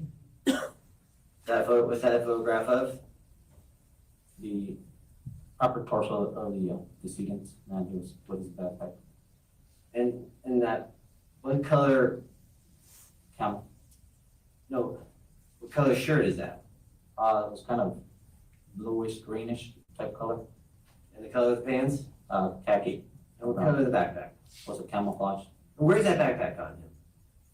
Where's it on? Where is it on his body? It's on his shoulders, like strap on his shoulder. Would it be fair, is it over his head too? Yes.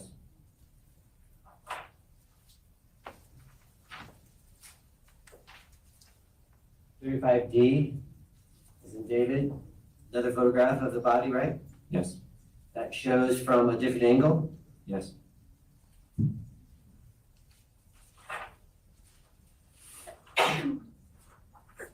E is an echo. What's that a photo of? The same body, Different angle, right? different angle. But we see something different towards the bottom left, right? What's on his shirt? With some dark stains. Do you know what the dark stains are? Blood.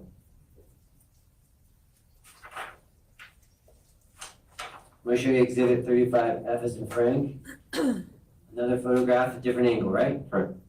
And that backpack is to the right. Right. That's, you already testified, over his shoulder, over his head. Yes.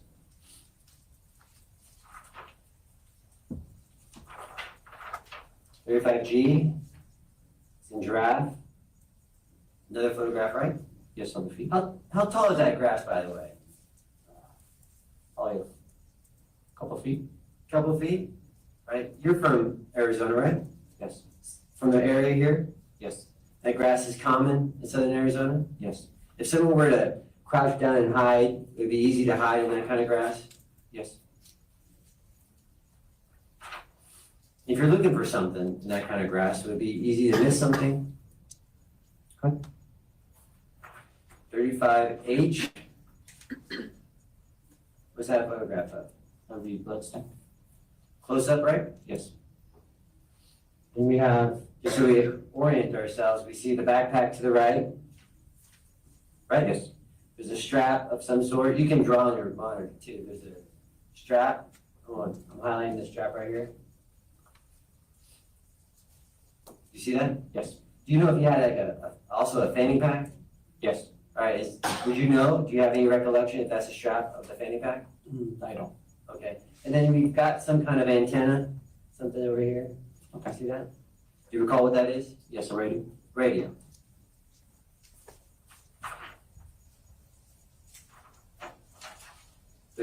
I is an indigo. And that's a close-up shot of the shoulder area of the victim's body, right? Yes. You see where that backpack is at? Yes.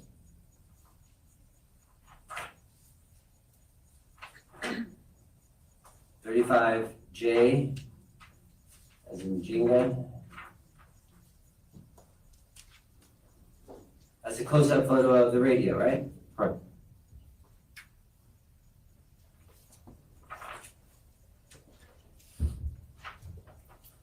K, kangaroo. That photo close-up of the left side of the victim's body, lower area. Right.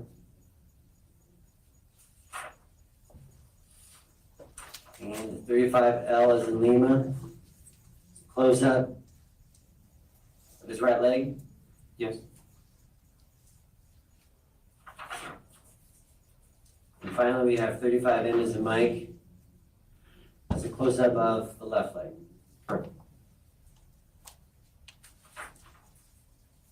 That's all the questions I have, Your Honor. Questions, Rich? Thank you, Your Honor.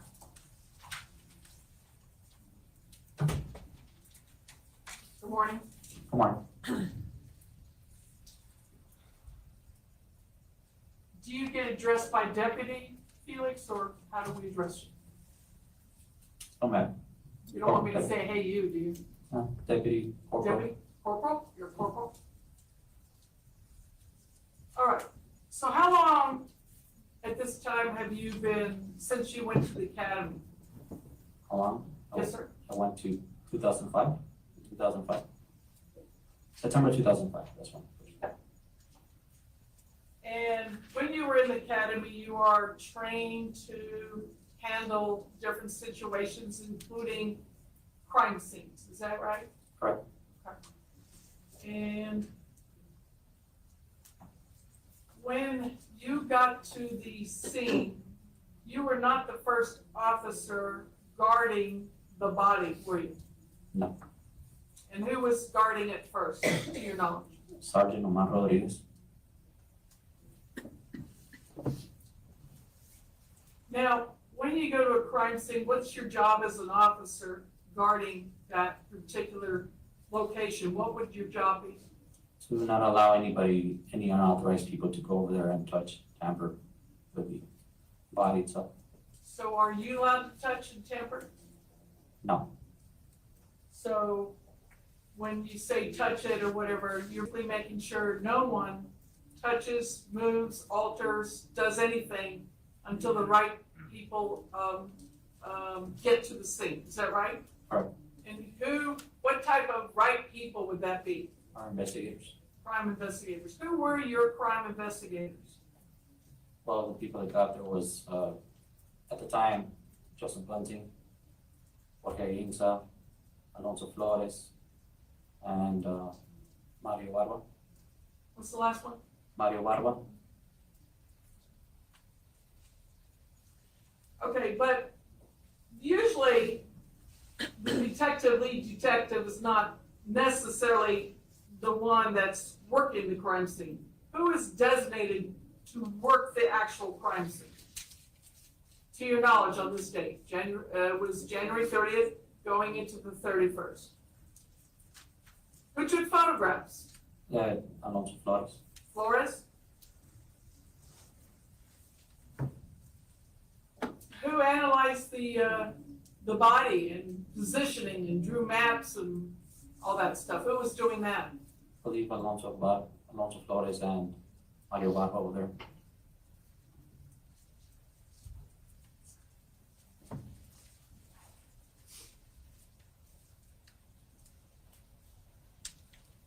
So it would be proper procedures to wait for the crime scene investigators to come to the body before anything is done in that location. Is that correct?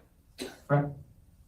If, who is normally designated in training procedures to respond to a body and protect it? Who would be the first person to do that? The first officer on scene. First officer? Police officer? Okay.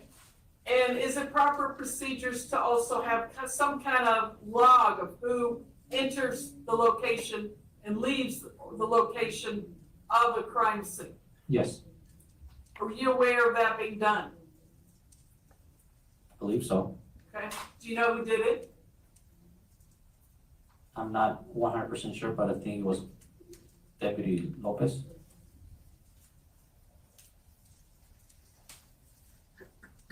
Now, when you get there, the crime scene's very dark, correct? Yes, And there were a lot of photos shown to you, and I'd like to go back over them, but my understanding is, will you agree that your job is to make sure no one else enters until the right authority comes into the scene, and that would be crime scene officers, correct? Okay. So your buddy can't go up there, someone that was patrolling with you shouldn't be up there, you're protecting that body in that location, correct? yes. What's the reason? Integrity, keep the body integrity. Keep it what? But to keep the body integrity, make sure there's nobody contaminating or anything like that. Okay, so the integrity, so that proper information will filter down the pathway of the investigation, correct? Yes, proper information will go to the medical examiner, correct? Correct. The proper information would get to the detective to review, correct? Correct. And ultimately, that proper information would be reflected in this courtroom, correct? Correct. Okay, and so if something is altered, that basically attacks the integrity of the crime scene, doesn't it? Yes. And you didn't do that, did you? No. And you don't know if it was done prior to you getting there, do you? No.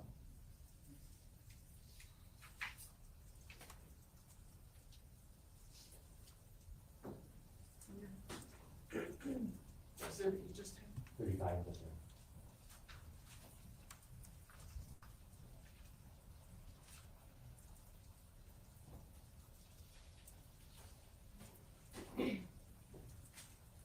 okay, I'm gonna show you some photos that the state just went over with you quickly, and that's states number 35, okay? Okay. And I'm gonna start with A.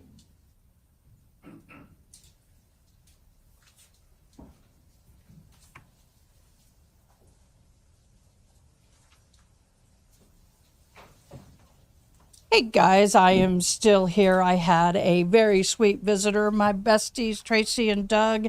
They brought me beautiful You notice flowers some straps and that might some be, cupcakes for my fanny birthday. pack So I will be right back. Well, it's off to the side by the right hip. Do you notice that? Yes. Did you notice when you were guarding the body, there was a backpack and a fanny pack? Initially it didn't.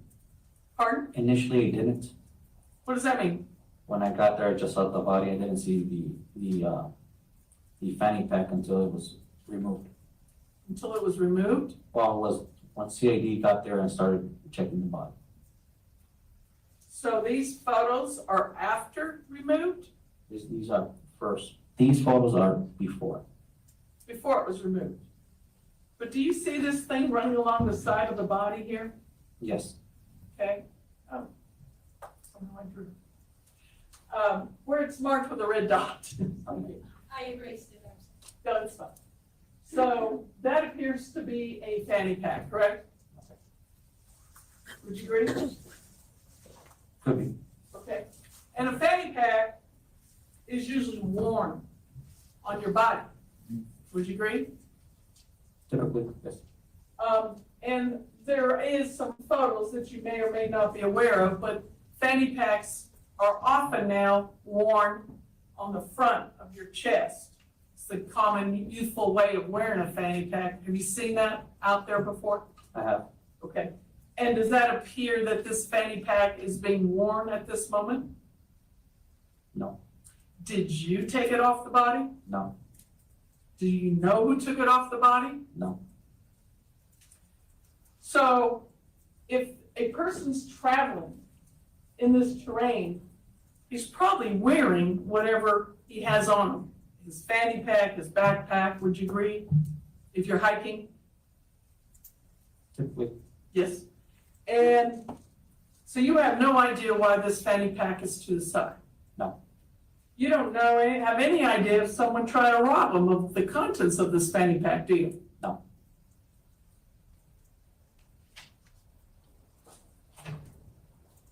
So you have no idea how this might have got pulled from the front chest of this person that is being photographed? No. I'm going to show you B again, reflecting the fanny pack on there. Seems to be along his side of his body, correct? Correct.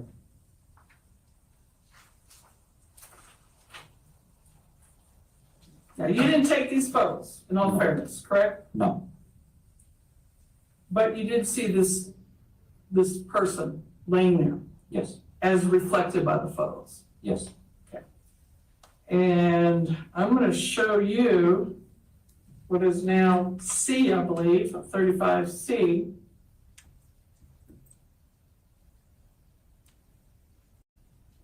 There is a backpack sitting over this gentleman's head. Is that correct? Correct. Did you notice that the backpack was unzipped? No. You never noticed it? No. Okay.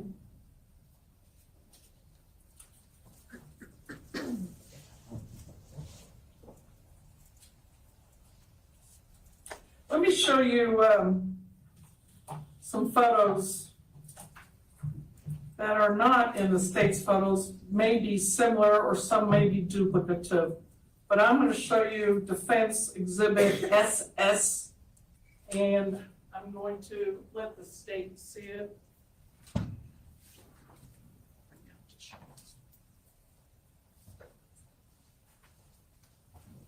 And I'm going to tender it to the witness. Thank you, Judge.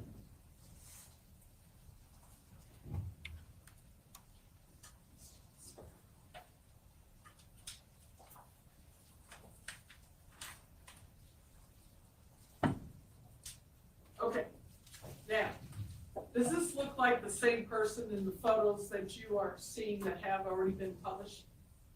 Yes. Okay, so this accurately depicts also just a different angle zoomed in of the deceased? Yes. Okay, and you want to look at the rest, you can.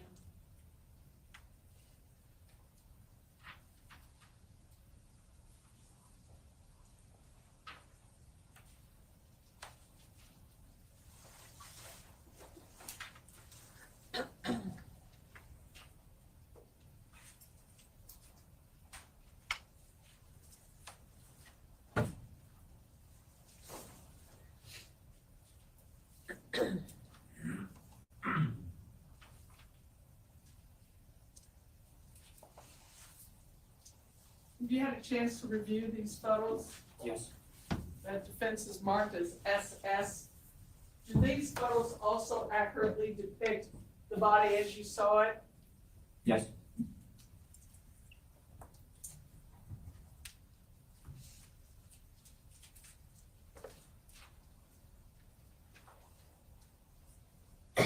And you did say you were out there until the body actually was taken to the morgue? Yes. Okay.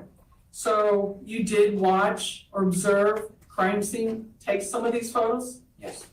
Your Honor, at this time, I'd like to enter in Defense Exhibit SS. Real quick, I was just showing the first one. I just think we can,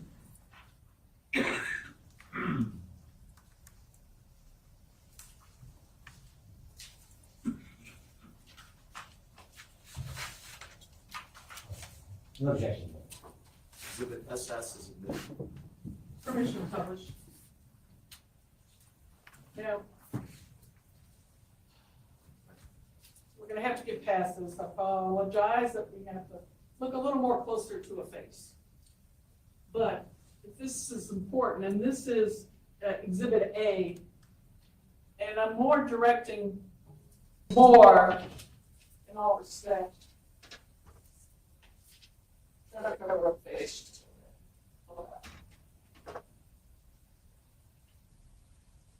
I'm reflecting here more the backpack, okay? So I'm being sensitive to a partial face being shown. I cover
covered up the face a little bit, but do you notice that this backpack is unzipped?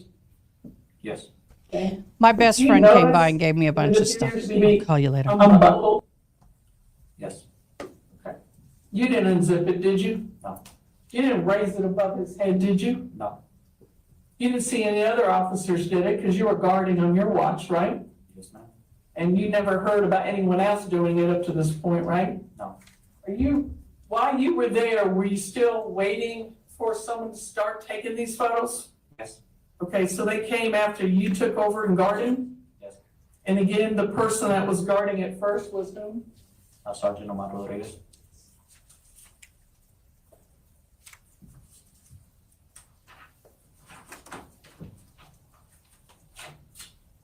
I'm gonna show you photo B.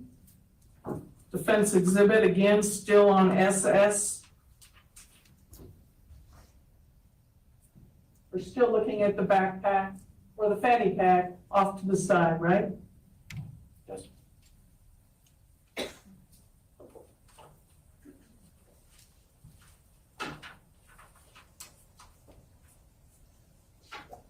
Now, I'm gonna show you, I believe we're on C.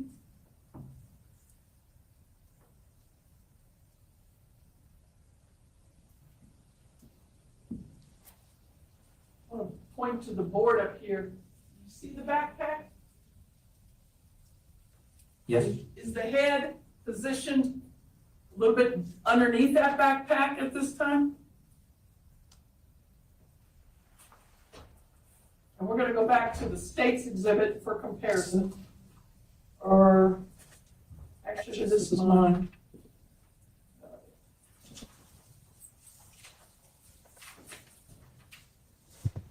I apologize so much. State's I'm 35. so excited. I forgot to turn the mic on. My friend, best friend, sister-in-law, going through chemo, on her way to a therapy session, brought me some flowers and cupcakes. I love you, and a T-shirt. And her husband, Doug. Y'all are just absolutely amazing. I love you dearly. You can kind of start to see a head in there, correct? Yes. And that backpack is literally on top of them. Yeah. All right. Did you notice this backpack also had a waist buckle? No. You didn't get to see that. Okay? So, we got an open backpack above his head, and we don't know why it's like that, correct? Huh. That's interesting. I'm going to show you the next photo in SS. And we're now at D.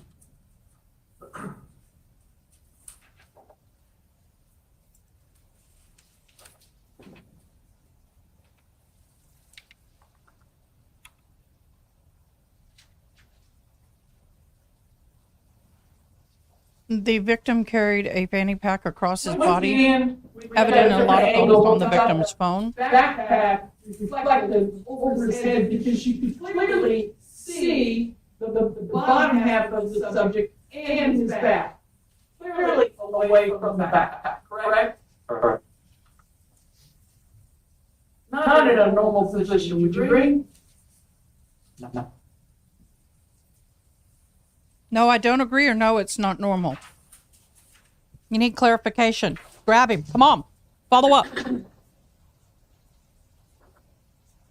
I believe this will be E.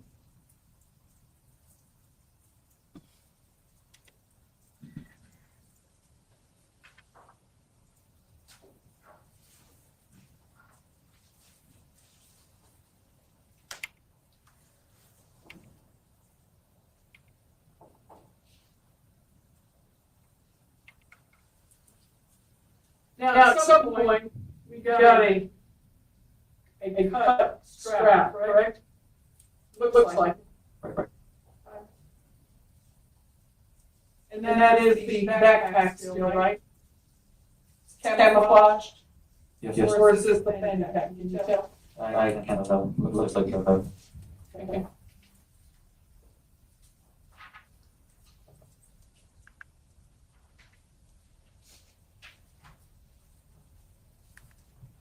Control F, go through this.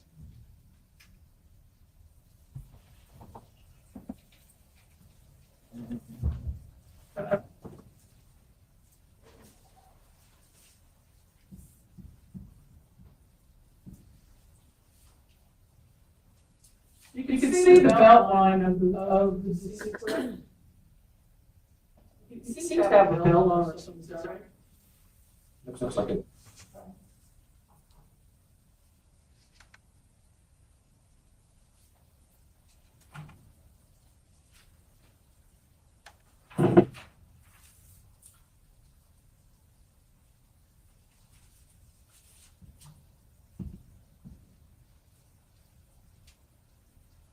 I think we're on G. Again, you got a better view of the backpack literally on top of his head, right? Yes. And possibly some scratch or not buckled up. Correct? Correct. Most backpacks have a loop at the top, would you agree? And then you grab your backpack with it, a little loop. Some.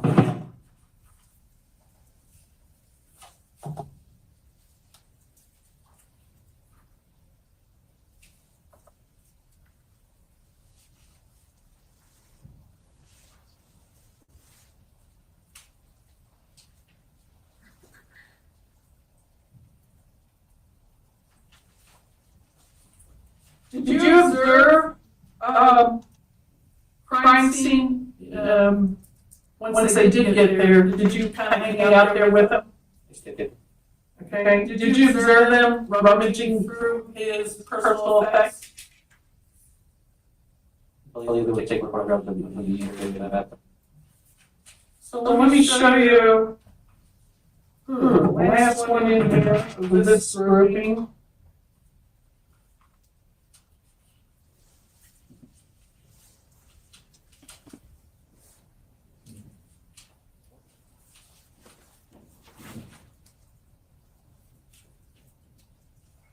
Which I believe is K.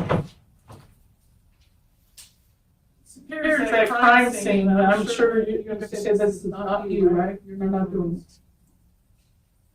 Yes, that was in Someone from a crime scene has gloves on, correct? That's And do you know why they wear gloves? to Preserve evidence. one to not contaminate the item, and obviously for safety reasons also. Preserve the evidence. Okay, so it's kind of a, you agree it's a protection for both. One, to keep the evidence from being contaminated, right? Right. In case there's DNA, fingerprints, or whatever that might be needed later, right? Right. But also, we are possibly dealing with blood, and then that's also to protect the officer, right? All right, now this is the fanny pack, would you agree? Yes. You have any idea why it's half empty? Now, Ding, ding, ding, ding, ding, ding, ding, ding. Something I've been talking about since the moment I heard about this crime.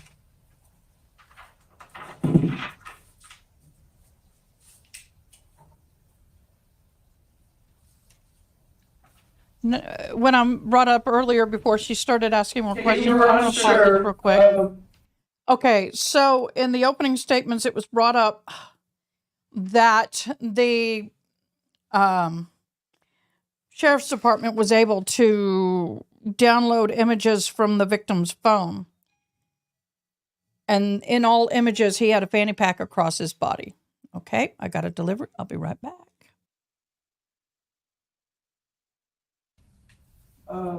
Whether he was wearing a buckle or a belt, and I'm going to go back to States 35, and you can clearly see there is a leather belt, correct? right. Yes, I'm not. I'm here.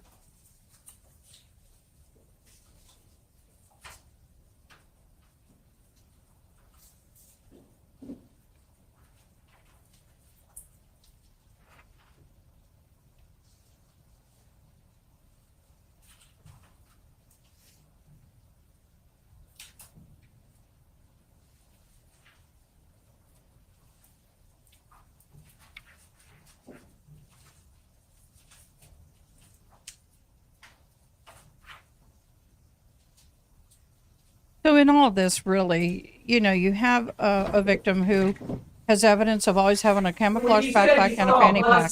Both of them were open and trifle That free. would be just a good logical guess, correct? Correct. You're not. I think he was possibly carrying drugs along with helping escort illegals across the border, and he was shot for him. No. My humble Not that I opinion. recall. Yes. And you said, did someone bring out some lighting around the body? Yes. Are you aware of how big of an area was created around the body to make it a crime scene? No. So you don't know how far you could let someone come in or out? I'm surprised she's sitting and not Regarding standing. This the is new to body. me. Only the body, or what about the location around the body? I was instructed by. Pardon? I was only instructed by. So anyone that walked around, as long as they didn't touch the body, was okay. Well, I mean, as far as you're concerned, on your orders. Orders were no. Okay. Okay, so when you have a victim, a deceased victim, all the area around the victim is considered crime scene. He was only charged with watching the body, nothing else. The problem is when people are trampling around the crime scene, you can push evidence into the dirt, you contaminate the evidence field. Usually they rope off a certain amount of distance. That's what she's getting to. So my question was, if I came 3 feet away from the body, that was okay. You just didn't want them to touch the body. Not necessarily. You let them come 3 feet around the body No. to look? No. Well, how far out did you keep people from coming around the body? That was my question. The only people that got there were the body were evidence. The crime scene investigators.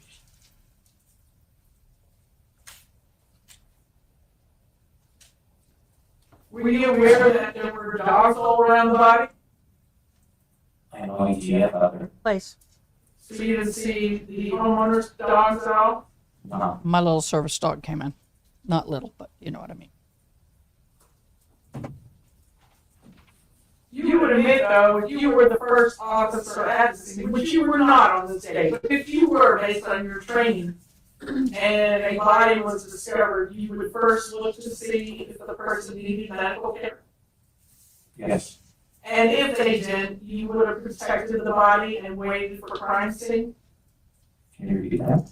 And if the person was appeared to be deceased, did not need any medical care, would you then just stand there and protect the body until backup and crime scene got there? Correct. That is what your training is, correct? Correct.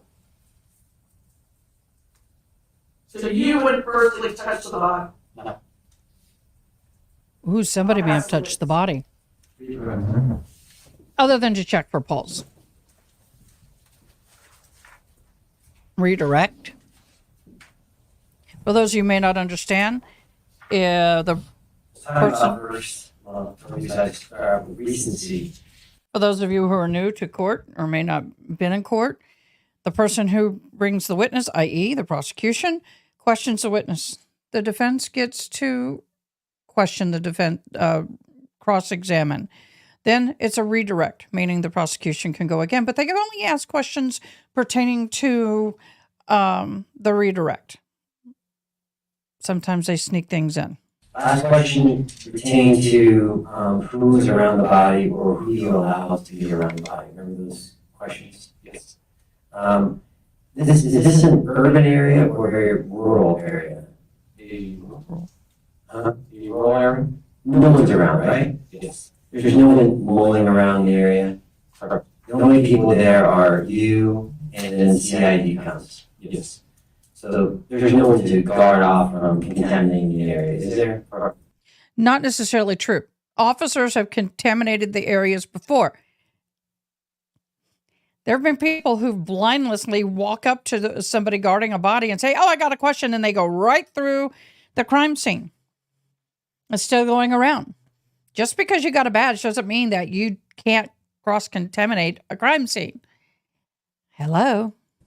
Let me ask you, you weren't there when the body was first discovered, were you? No. And So it was already contaminated by that. That's That's what he's going to say. So there's two bookends here. You're not familiar with what happened, the officers on the scene when they got there, for example, Sergeant Rodriguez, and you didn't partake in the processing of the scene. Your job was to safeguard and be a sentinel. Would you have any knowledge if the backpack was cut to check for life signs? No. Would you have any knowledge that the backpack was open for processing? No. They didn't process it at that time. Would you have any knowledge, I mean, there's some questions about the fanny pack. You can just go back general.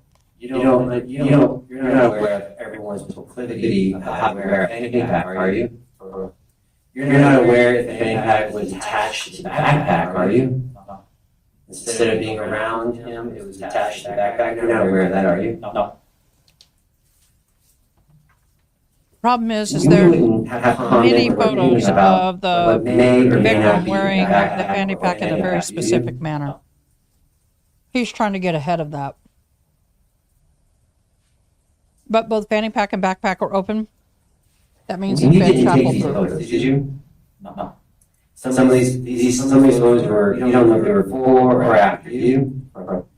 I asked you to identify if they were fair and accurate representations of what you recall, right? You can't tell on which bookend, before or after, do you? No. That's for someone else to do, right? Yes. That's all the questions I have. Fair questions. Okay, but what we heard an opening statement. I'm sorry. What we heard in opening statement was is that once they cracked open the phone of the victim, they found many photographs of the victim wearing the exact same clothing, time after time, whenever he was trafficking people, wearing the same exact clothing, a camouflage backpack, a camouflage fanny pack that he wore crossbody. He had a radio and binoculars. All of a sudden, this person no longer has the binoculars, and the backpack and the fanny pack are open, and the fanny pack is on the ground next to him and not on the body. Nobody will ever know exactly, unless they find somebody, how all that transpired, but it is reasonable doubt, and that's all they have to do is raise reasonable doubt. Questions for the witness. If you have a question. Okay, so the guy is obviously part of the clerk team. There is a question, and I think it's from a Spanish-speaking juror. The static is to protect any comments from the judge, and I think the defense has their headsets on, and they're communicating through that. So, yeah. So the prosecution and defense, he's talking to them with the static so they don't come up to the bench. Maybe he's worried about COVID or something. So I'm going to turn down the static because it gets pretty loud. So the defense and the prosecution have to agree for that question to be asked. And one can object, but the judge will rule. If you notice, they have their headsets on so they can hear the judge directly. Kind of like that. That really helps. Instead of them going back and forth, back and forth.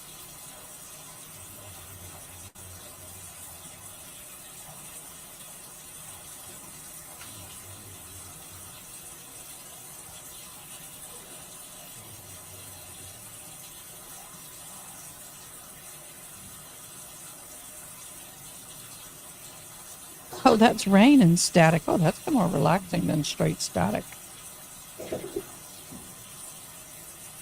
So, part of the problem is that the prosecution's saying that somebody else who got to the body before this guy could have opened up the backpack and done some rummaging One of the jurors for evidence. in relation to the first photograph, first picture of a body, what direction is this house?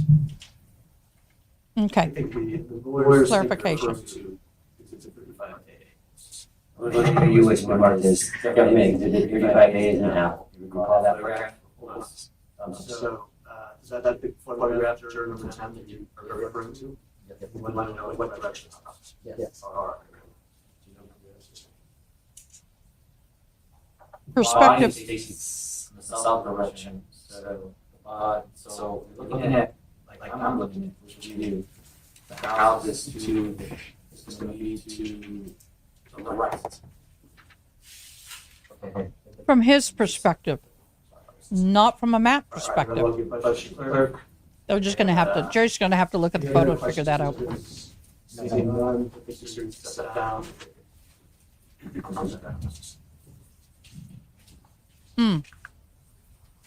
Don't you hate it when you're eating popcorn and a piece gets right between your teeth? Whoa, I got to do that again.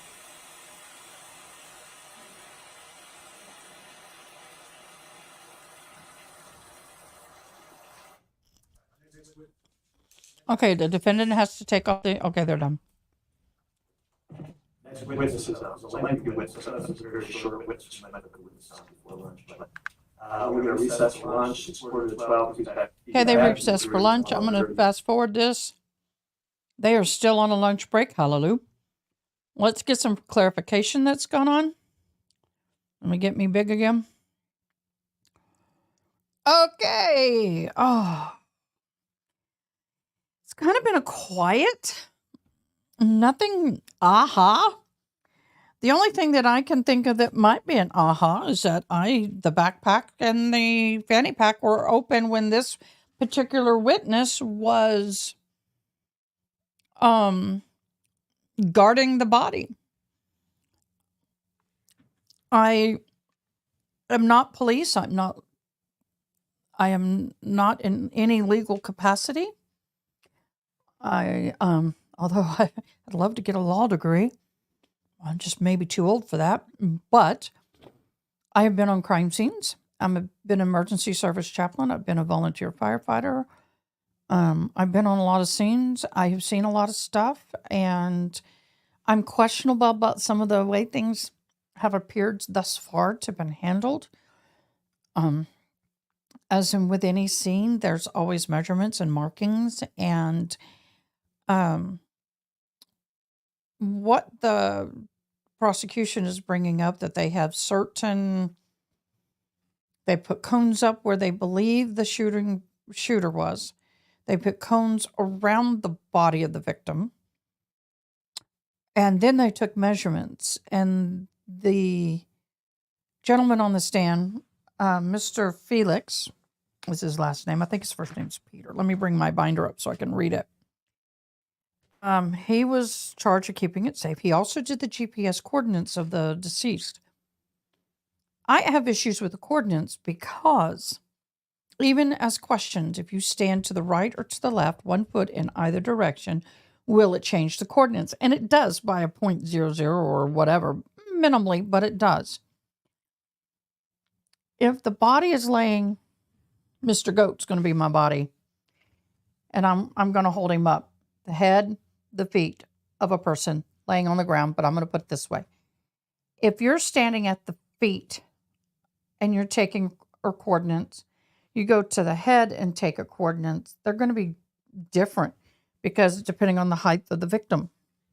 If you're to the right or to the left of the body, it's going to be different depending on the width of the victim. If you straddle the body, you are dead center on top of, and there's your GPS coordinates. However, I don't know how the police do it. I don't know.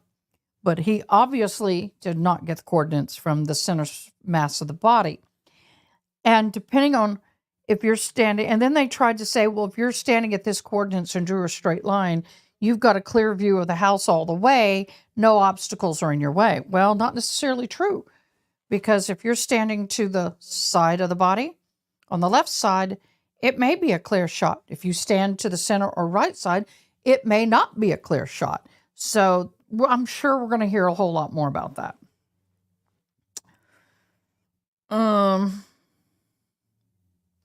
So they asked, where did the coordinates come from? Well, of course, they got them directly from the body. One of the things is they were talking about the drone with witness number 1. Of course, something happened, and for some reason the live feed didn't go off at the beginning of the trial. It actually went off in the middle of the cross-examination of a state trooper who put a drone up in the air to get information. I fly drones. I have a drone. I am actually working on my drones pilot license.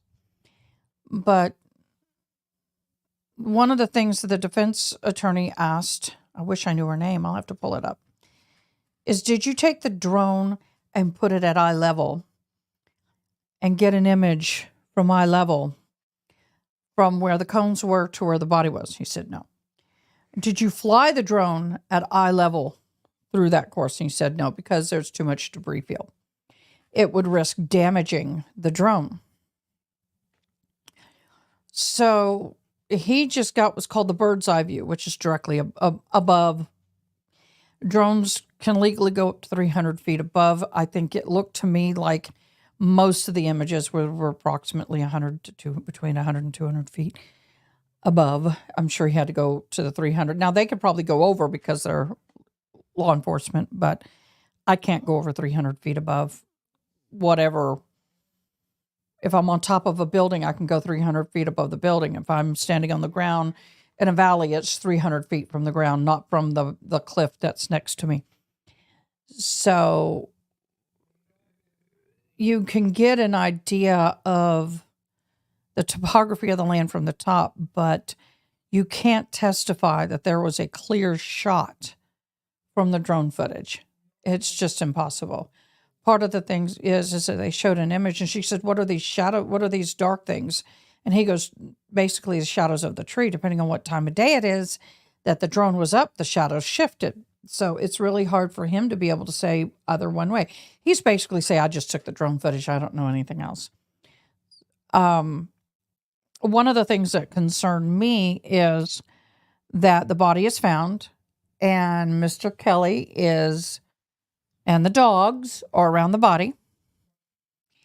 And the dogs sniffed and mudged and nudged the body. And Mr. Kelly could tell by the reaction of the body that it was in rigor mortis. So I don't know if they've set a time for death, but I'm thinking it's at least hours, definitely hours after the victim was shot that it was found.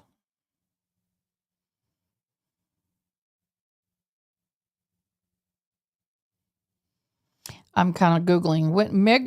Rigor mortis appears approximately 2 hours after death and lasts between and progress to the limbs over the next few hours, completing between 6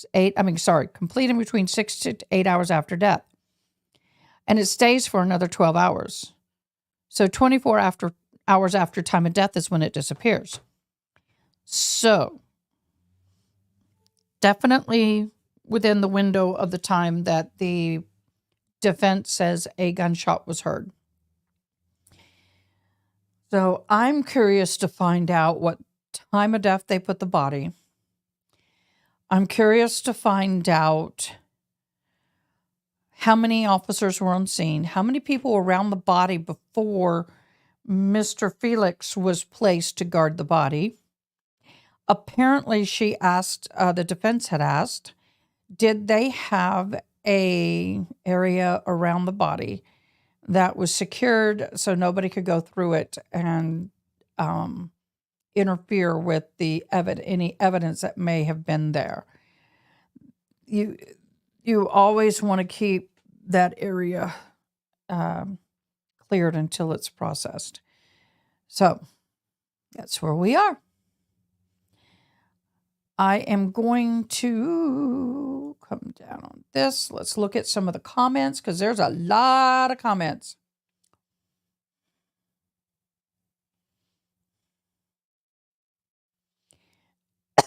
Excuse me.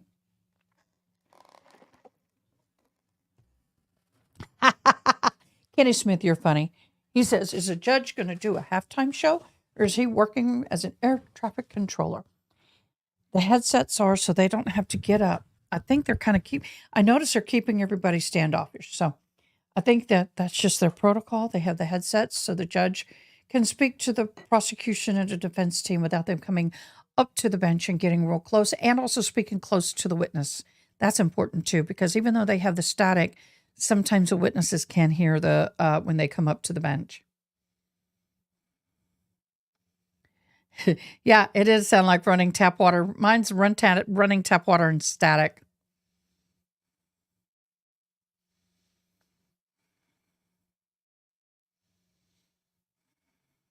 I'm just looking through comments.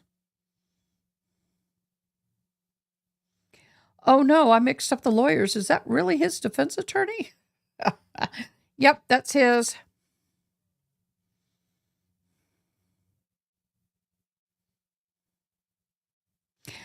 Oh wow, this trial takes 30-minute breaks and close to 2-hour lunches is only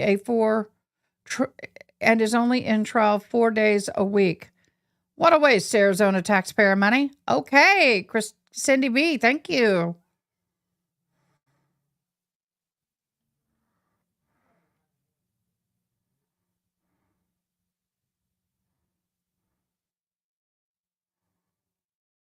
Okay, court is on lunch until 1:30. That's 3:30 my time, and it's only 2 my time. I think what we'll do is stop this feed and start a new one. Les W, I can't believe he was even charged. Anybody know why? Brianna Lynn, I'm assuming because he shot someone in the back from 115 yards away. Is that why he may have been charged? Allegedly shot. And once again, you have to be a very good shot. Now, even though you're a hunter, through what I've seen of the photos, that would be, for me, a miracle shot.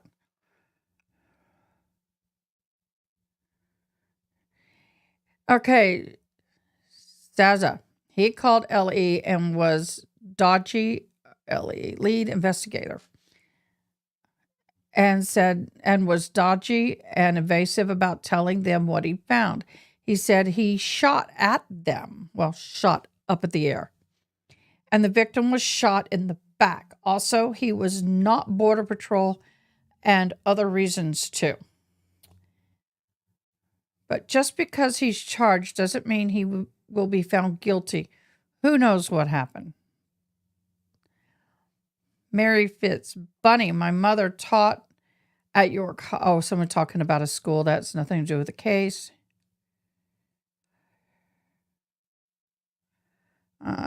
There's some uncourt related chatter. Yeah, that's true, Brianna Lynn. I want to get more information on when he apparently called for help before the shooting. If I had that right, it's been days. No, I think from what I understood by opening comments, I think what's happened was it was that morning and then later that day. So what I'm going to do is we're going to end this live. I'll come back with day 1, part 2. When they go live at lunch, I'm going to take a quick break. I'm going to make some phone calls and take care of some business, and I will be back live both on FaceTime, Facebook, and on YouTube. Everyone, thanks again for watching. I will see you when court resumes at 1:30 their time, so that's about 3:30 our time. In the meantime, have a great afternoon. I'll see you in a little bit. Thank you. Bye-bye.